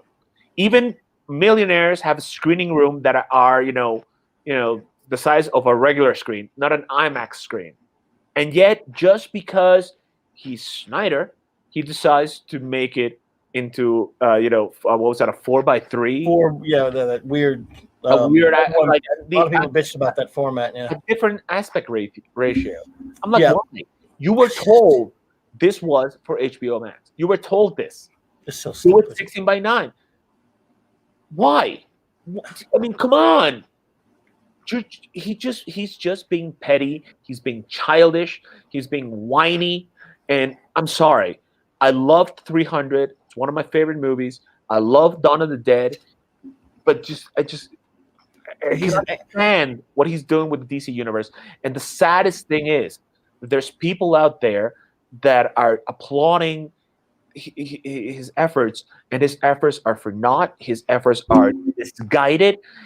And the only thing I'm glad is, as bad as the Joker movie was, and I know a lot of people disagree with me, but I hate that movie. I didn't like it either. But as bad as it was, at least it was successful. So now DC can say, hey, we can have a multiverse. We can have a Joker movie that's disconnected from anything. We can have a Batman movie with Robert Pattinson that's disconnected from everything. And we can have a Snyderverse that can be an Earth shit, and that could be, that can be the Snyderverse, and it doesn't have to mess up my Wonder Woman movies that are not great, but at least they're a lot better than the Justice League. We can have my Aquaman movie that I liked a lot more. We can have my Shazam movie. We can hopefully at one point have a Henry Cavill Superman movie without Zack Snyder. That's not going to happen. Because I love Henry Cavill as Superman. I think he's a good actor. I think if he had the right material, he could do a really good Superman. But we need someone who understands the character, like Richard Donner understood the character. Well, it's not going to happen. But J.R. Abrams is in charge now, and he's probably Ta-Nehisi Coates to write a racist Superman movie. So you got two problems. One, if they restore the Snyderverse, I'll go poo-poo. That's garbage. But you got two, J.R. Abrams in charge. So it's over. Let me tell you something. And from what I hear, instead of doing a Clark Kent Superman, they're going to do a Calvin Ellis It's Superman. going to be the Calvin Ellis, probably. If they do that, I don't know for sure. Good for them, but it's so sad that they have a perfectly good Superman right there in Henry Cavill, and he has not been used to his fullest capacity. He's a good actor. I liked him in Man from U.N.C.L.E. I like him in Mission Impossible He's Fallout. a good dude. He's a good dude too. He's a fan. Yeah. He would like to play Super. I have nothing against Henry Cavill. He would be a good casting if he ever got to play Super. For the few scenes in the hated Whedon cut where he acts like Superman, I'm going, okay, finally got to sort of be like him. But no one liked that. No one liked that. All the Snyder heads hate that. They hate this. I mean, look, Whedon's a shithead, of course, as a person, but he got the character more. And Cavill could be good in it, but I don't think they're going to bring him back, dude. Even I guess if they restore their stupid Snyderverse, they would somehow get him back. I just don't think they're going to do it. Jar Jar Abrams is not letting it happen. He's the boss. I know it's very sad because, as bad as it is, as bad as some things are, the one thing I can say with pride, with honor, with gusto, with a big, huge smile on my face is, as bad as some things are, we're living the golden age of comic book properties on different media. We're getting a lot of animation. We're getting a lot of TV shows. We're getting a lot of movies. Some are going to hit and they're going to be great, and some are going to be a miss and they're going to be awful. But there's so much good stuff that we can at least be grateful for that. Because for every, Snyder cut or of Justice League or every Batman versus Superman, we got 23 pictures in the MCU, and some of them are really great, and some of them are good, and some of them are mediocre, and some of them are awful. And now they're about to be the MCU. They're pretty much there anyway, so that's all over too. Yeah. We got that. Fantastic Four is coming. There's a whole phase more. The X-Men are coming. We have a lot of series. I loved WandaVision. I'm loving Falcon and WandaVision was terrible. I loved it. So I love WandaVision. Garbage. I love Falcon and the Winter Soldier. Crap. Let's see. Of course, I love Daredevil. I love Daredevil. Oh yeah, I love especially the first 2 seasons. I love Daredevil. As bad as it was, I like Iron Fist just because I love Iron Fist. Terrible. I sort of kind of liked Jessica Jones and Luke Cage. I love the Defenders. I love the Defenders. I love Punisher. Punisher was great. Garbage. So at least we're getting good stuff. Shit. And Suicide Squad is coming out and it looks good. We're gonna get a Snake Eyes movie. I'm really grateful for that. Shang-Chi, Master of Kung Fu. That's gonna be terrible. It's gonna be terrible. I love the character, so I'm just glad we're gonna get a movie. It's gonna be terrible. That and Moon Knight. Oh, I'm so happy that Oscar Isaac's apparently is gonna be Moon Knight. Yeah, but it's gonna be badly written. I don't care. I'm gonna watch it, and if it's bad, no, I don't, because at least we're getting a Moon Knight movie.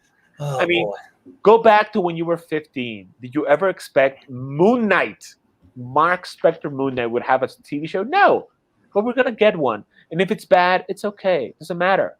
Just don't watch it. We can watch She-Hulk. If that's bad, it's okay. We can watch Ms. Marvel. If that's bad, it's okay. We can watch. You gotta watch it to find out if it's bad, though. So it's okay. At least we're getting the stuff, because even if not everything's a hit, at least we're getting this stuff, and it's becoming more common to get this stuff. Don't you remember way back when in the 70s, no one believed? I don't agree with that. I would rather not have them put their horrible, shitty spins on it. I don't mind because I do mind.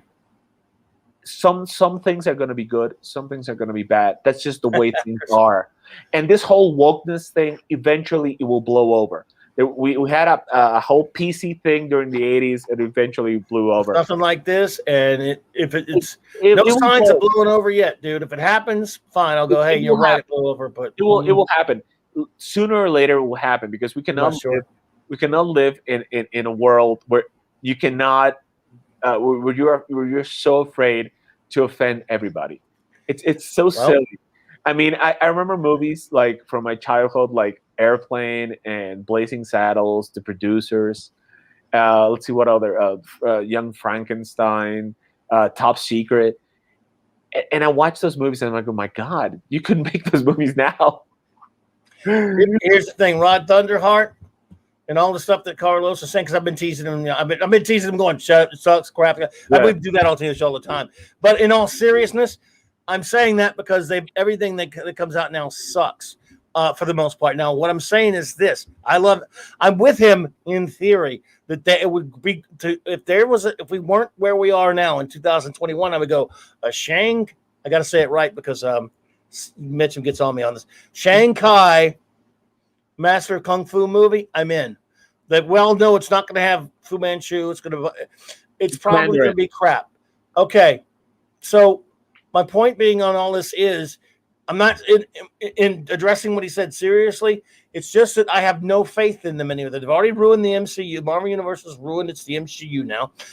Jar Jar Abrams has taken over the DCEU. Star Trek, Star Wars, Doctor Who, it's all been ruined. Marvel and DC Comics are all garbage. He's saying that will pass. I've seen no evidence of it passing. All I'm saying is this. I hope it does. But for right now, when they say, for example, let's say they said, throw something at random, a character that you and I like is getting a movie. They're announcing it next week. A character we like is getting a movie. 5-6 years ago, I go, oh, yeah.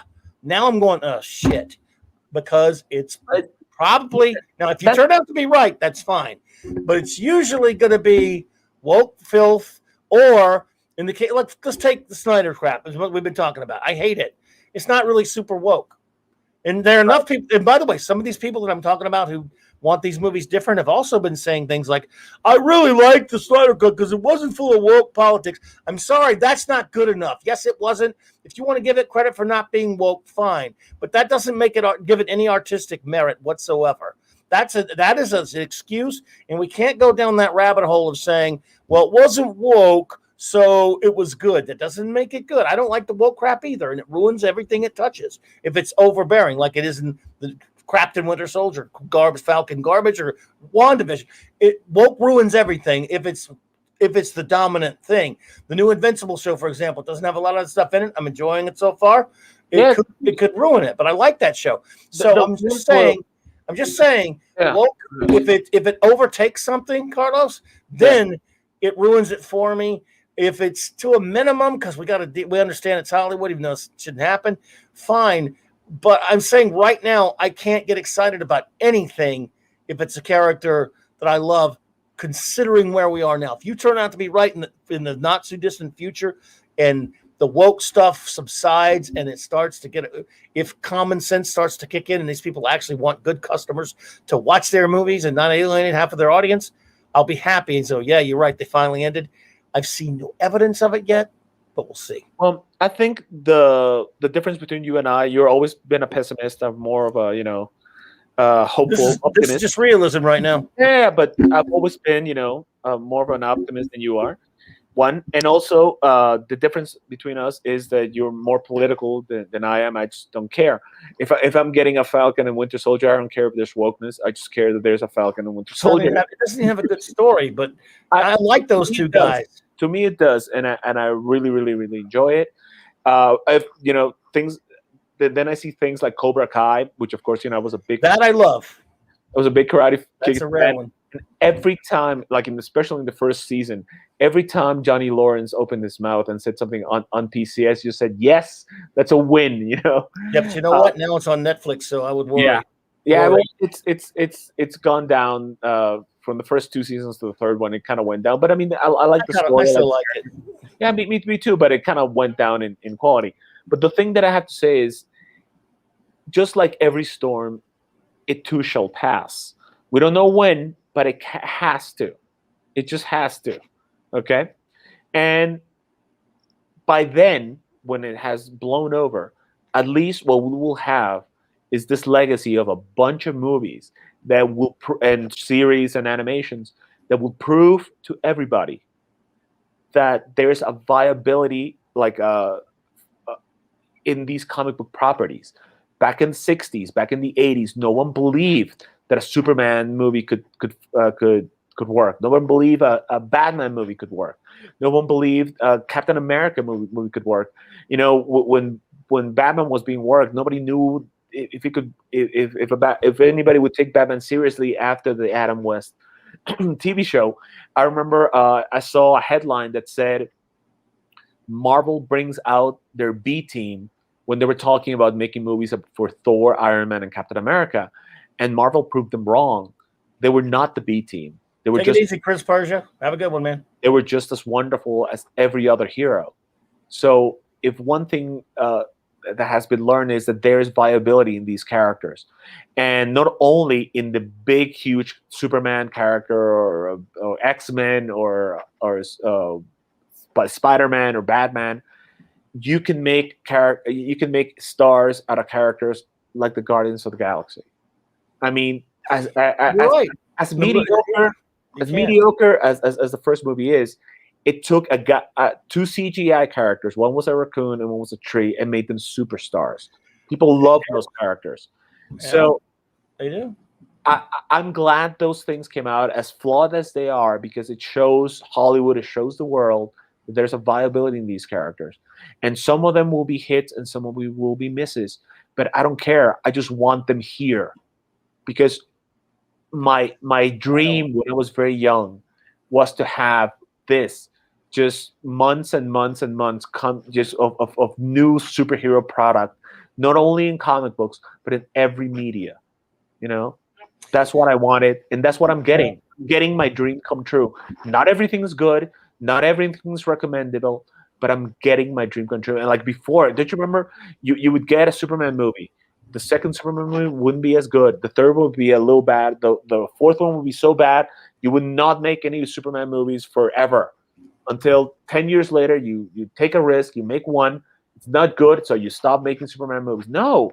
I want a Superman. I want them to try again and again until a good one comes out. Good. You're gonna be a long time wait for Superman. But here's the thing: it doesn't matter. I'm willing to watch the bad movies, and if it's a bad movie, I just don't have to watch it again. I saw Superman Returns once, never had to see it again, and that was it.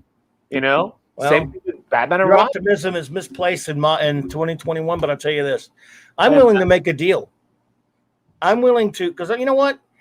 Unlike you, I even though I do like, and we've talked about, I do like some live action superhero movies, as you know, and I don't like a lot of them, but I like a lot of them too. I mean, there's a bunch I like, right? And I've said that, but I believe that animation is the closest cousin to comic books. I believe these are comic book characters. So if they made a deal, if they said, "Look, I tell you what, if you will stop your fat ass bitching about superhero movies, and we let you have some animated stuff that was faithful to comic books." Would you shut your fucking pie hole bitching about our movies? I'd say yes. If you did some animation stuff, animated adaptations, be it film or episodes of episodic television, actually the way I want them, Fantastic Four or what have you, whatever it would be, I'd go, you know what? I'll never say another word about your fucking shitty new movies that you have, that you put all your woke bullshit in, because the FF's going to be woke as fuck. I will never bitch another time. That Snyder, whatever. You do whatever you want. I won't bother. But because I would like to see at least some of that. But we can't even get that. So anything we get now is going to be tainted with wokeness. I just think it will be. Now, again, anytime. But by the way, I'm going to be there and I'm going to watch. And if one turns out not to be, I'll be the first to say so. But right now, that's kind of where we are, dude. And the thing is, just the wokeness thing, just sometimes it bothers me, sometimes it doesn't. You know, I have a meter for it. Yeah, there's a meter. Like I say, you know, like, would I be bothered? Well, you know, okay, Johnny Storm was black in the Fantastic Four. Four Stick. That bothered me, right? Iris West being a black girl in Justice League, that didn't bother me. So it just kind of depends. You know? Well, yeah, I don't care about that either. But yeah. Anyway, now the woke stuff. But see, there's the thing: the woke stuff infects it. I'll give you an example. You almost can't watch anything from Hollywood now that doesn't have one bit of woke here and there. But if I really enjoy it, I'll go, yeah, it had that, it had this, but I really liked it. That happens. That's happened recently. So I'm there with you. If I can watch something, go, yeah, it had a little bit, but I still found it entertaining. Then I'm fine. So I will vote for entertainment over if the wokeness isn't the entire show. In other words, if it's sprinkled in there, I don't like it, but it's okay. If it is the entire reason for the being of that show and it's ingrained in the story and the characters to a point where it's there to take over, that's when I have a problem. And that varies from project to project. Eternals really scares me. That's going to be that. Yeah. Because like, you know, okay, You read a few Eternal comics, right? I've read a few. Yes. Okay. Now, do you remember what's the difference between the Deviants and the Eternals, right? Off the top of my head, it's been only like 30 something years since I've read it, but even one of the Kirby ones. So no. Just okay. The Eternals are perfect specimens of human beings. Their genetics are perfect, 100% perfect. There's no flaws, right? Okay. The Deviants have a flawed genetics, and they are always look like monsters. And two can mate, and their child will look like none of them because their genetics are always in flux. You see, that's the biggest difference, right? Okay, so I've read up a little bit about what's coming out with the Eternals, and the girl that's going to be played Makari in the comic book. In the comic books, he's a white male. In the movie, it's going to be a black female, right? Right. That's not my concern. My concern is that it's being played by a deaf mute. Now, the girl is a good actress because I saw her in a movie called The Sound of Metal, and I really like her acting in it. But if she comes from a race that is perfection, would a deaf mute count as a perfect specimen? No, that's woke. See, that's wokeism. That's what I'm asking. That's no, you're right. That's wokeism on steroids. Okay, now the leader, instead of being Zuras, who was the leader of the Eternals, or being Thena, who's the daughter of the leader of the Eternals, what's his name? I think it's Aztec. Oh God, I forget. Ajax. Ajax, I believe, isn't it? Something like that. Yeah, Ajax. He looks kind of like an Aztec god, right? He's gonna be being played by Salma Hayek. Now, Salma Hayek is a Mexican woman, right? And she's very tiny, very tiny. Okay. Now, again, if we're talking about perfect human specimens, would a very tiny woman count as perfect genetics? One, like Angelina Jolie, you can say, okay, yeah, that counts as a perfect specimen of a human female, right? Because she's taller. A woman that is very tiny. I mean, because Salma Hayek is beautiful, but she's a very tiny human being. So I don't know. So that's the thing. I'm like, if the Eternals have as a baseline in their, in their history, in their story, in their origin, that they are created by the Celestials to be perfection. Unless Makari became deaf and mute in a confrontation with the Deviants, and you go, okay, well, but again, they can control their own energy, so they can cure themselves instantaneously. They have regeneration powers, so that makes no sense. So I don't know, but the director is really good. She's the one that directed No Man's Land, which I love. So I'm gonna give it a go and see what happens. Super SJD, I would answer that saying two answers, yes and no. Asking the Eternals kind of like DC's New Gods, only in the sense that Kirby created them both, and when he left, he didn't get to finish his fourth world stuff when he left in the mid-'70s to go to Marvel. And so when he did you could say, yes, he was kind of trying to pick up something, a little bit of that when he created Eternals for Marvel. So yes, there's a definite similarity to it. But it's not exactly, it's a lot of it, but so in a sense, it is him picking up where he left off in some ways, or trying to kind of start over with his New Gods. If you look at the main characters, if you look at the main characters in Eternals and New Gods, you get a lot of similarities. Like in New Gods, you have Orion, who's a big guy who's ready to fight, and you have Lightray, who's his best friend, who's very fast. And in the Eternals, you have Icarus, who's the main character, who's the one ready to fight, who's the brawler of the group, and his best friend is Makari, who's really fast. So you have those little tiny similarities, just all over. If you look at High Father and if you look at Zuras, they both have similar ideals. They have a similar look. They both have the big hair with the beard that only is the bottom part. They don't have the mustache. They only have the beard part. Zuras also, he was redhead, and High Father was white. He was white. had what hair. So there's very similarities between the characters, but it's not identical. Right. You could tell though he in a tone and in similar he wanted to do some similar things to Fourth World because he didn't get a chance to finish it. He has no dark side. I mean, he left DC somewhere in the middle of a lot of what he was doing. In fact, there was even an attempt to bring the New Gods back after he left. I think Don Newton did a Return of the New Gods comic. It didn't go much, didn't much.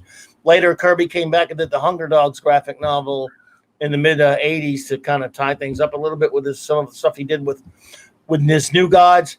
But yes, his Eternals was sort of an attempt to capture some of that, just the same way as some of the things he did in his Fourth World was stuff that he intended to use in his Thor comics before that. Then he kind of transferred over that way. So yes, Eternals is kind of is definitely similar to it, but that movie, man. Well, everyone, I think we've gone for a good long while tonight, and I can't thank you all enough for hanging out with us. You've all been great. Basically, we went all over the place, but we did handle the topic, I think, in the sense that, look, Marvel and DC Comics, you can prefer anything you want, any version you want, whether it's Snyder's or the MCU's or Whedon, whatever it is, that's one thing. You can say, I want my characters darker if you want. I don't, personally. I don't believe these characters should be warped like that, but you could do that. But the thing is, you can also find that in comic books with all of these characters from both companies. So there's no set in stone edict that says DC has to be darker and Marvel has to be lighter. It just doesn't work that way. And people saying that are just not getting it right.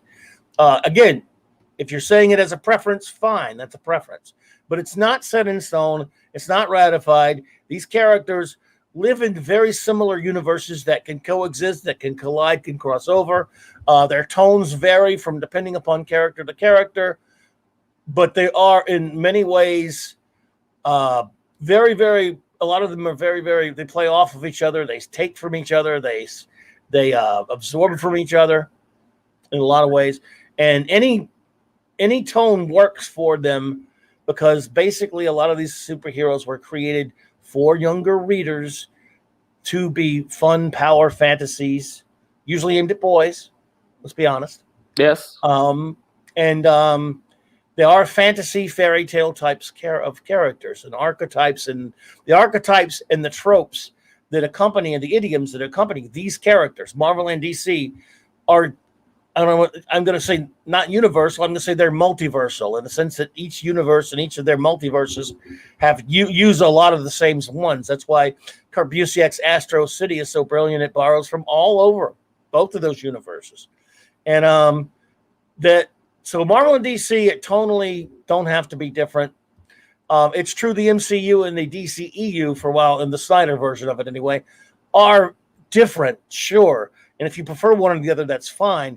But to say that one has to be the other is not based in any kind of fact. It's not based in any kind of knowledge of comic book history or the rich history of these characters. And it's not even based in movie history of these characters.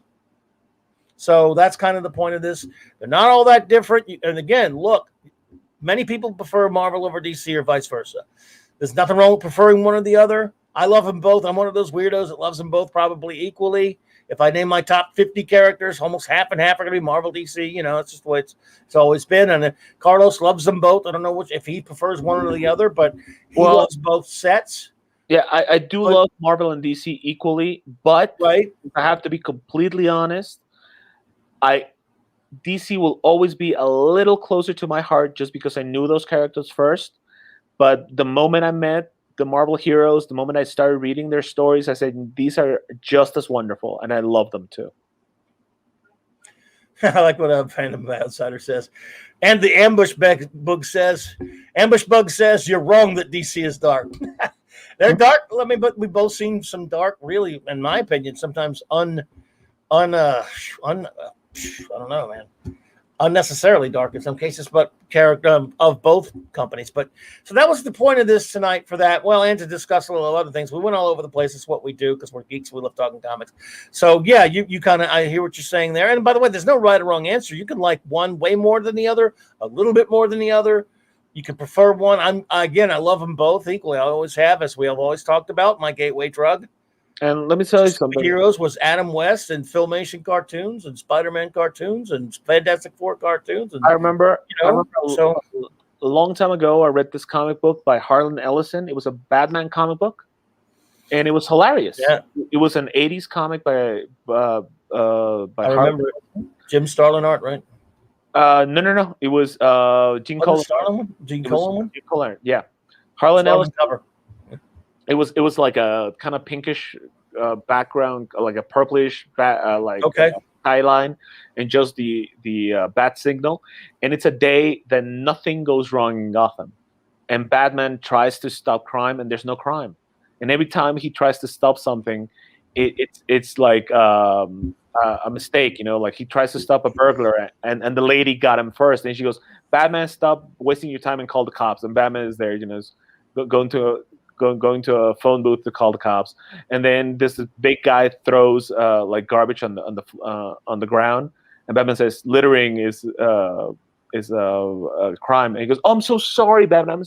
I'm always complaining about people throwing things on the ground, and I can't believe I did it." And then he puts the garbage in the container, and just Batman has a boring night, a horrible boring night because he didn't get to fight anybody. And then when he's back at the mansion, Alfred asked him what his night was. It was the most horrible night of my life, and I thought it was hilarious. So you have a funny story, right, with Batman, and then you read Kraven's Last Hunt, and it's a very dark story with Spider-Man. So you can have dark stories and funny stories on both sides. Right. And Spider-Man is a lighter character, and Batman is a darker character, and yet you can do all kinds of stories. It is stupid, moronic, and myopic to think that they should be one way or another. They can be always, every way. Absolutely, and have been, as you said. I know. Absolutely, very well said. I like that story, by the way. I haven't read that thing in, Jesus Christ, 40 years? It's probably a 40-year-old story. Well, that's the cool thing about having a good memory, my friend. You got that memory, baby cakes, taking it in the face, that's for sure. Bet you never thought you'd be called that and get on the air. Nope. I know you love that. All right, everyone. Well, look, I want to thank everybody for being here tonight. The great Steve Mitchum, brother, always a pleasure. Appreciate you, bro. Rod Thunderheart, always a pleasure, my friend. The great Phantom Outsider. Chris Persia was here, but he had to leave. The great Chris Persia. The great Eric K. Mike, just really quick, let me just mention the issue number of the Batman comic that I just said, so people will know that I'm not telling a lie. No one thinks you lie. Detective Comics, Volume 1, number 567. 567 by Harlan Ellison, Detective Comics. Read it. It's a really funny Batman story. You'll love it. There you go. I forget those things sometimes, Rod. Mark D with the C. Love you, bro. Glad you made it with us tonight. Great to see you, man. We appreciate you, buddy. Please go check out Mark D with the C's channel, everyone. The great Eric K was here. The great Lord Thoth. Avon lives. Long live the Legion. Super HDJ. Thank you for being here, sir. I'm trying to remember everybody. Let's see. I can't really remember everyone who made it here earlier, everyone, because I didn't write it down like I usually do on Saturday nights. But I appreciate everyone who was here tonight. Show notes. Wednesday night, Open Geekness. Not exactly sure what I'm going to be doing. But Thursday, the Global Geek Gang reconvenes and assembles, or whatever you want to call it, 1 p.m. Central Standard Time. And, of course, Saturday night as always. And, man, I cannot thank you all enough for the fun that both my wonderful, beautiful First Officer Raquel and I are having on Saturday nights with our Saturday Night Star Trek show. We have such a great, big, huge crowd and great audience in that chat just come and interacting with us. It's a blast. So anyone out there listening, if you have not joined us yet, please, Raquel and I reviewing all of Star Trek, Real Trek only, 1966 to 05, all the series and films that count. original series, animated series, films, TNG, DS9, Voyager, Enterprise. Only the real ones. Jax Momon, good to see you there. Only real Trek, and of course, 4 episodes every week. We are now into the 3rd season of the original series. Yes, it's tough. We have fun with it, but oh god, it's the 3rd season. So it's a lot of fun. And again, next Monday night, back here for the Clobberin Times Mark C. Comics Talk. And I'm not sure what we're going to do yet, but we will do something. I want to thank you all again. And once again, a big shout out and thank you to my good friend Carlos.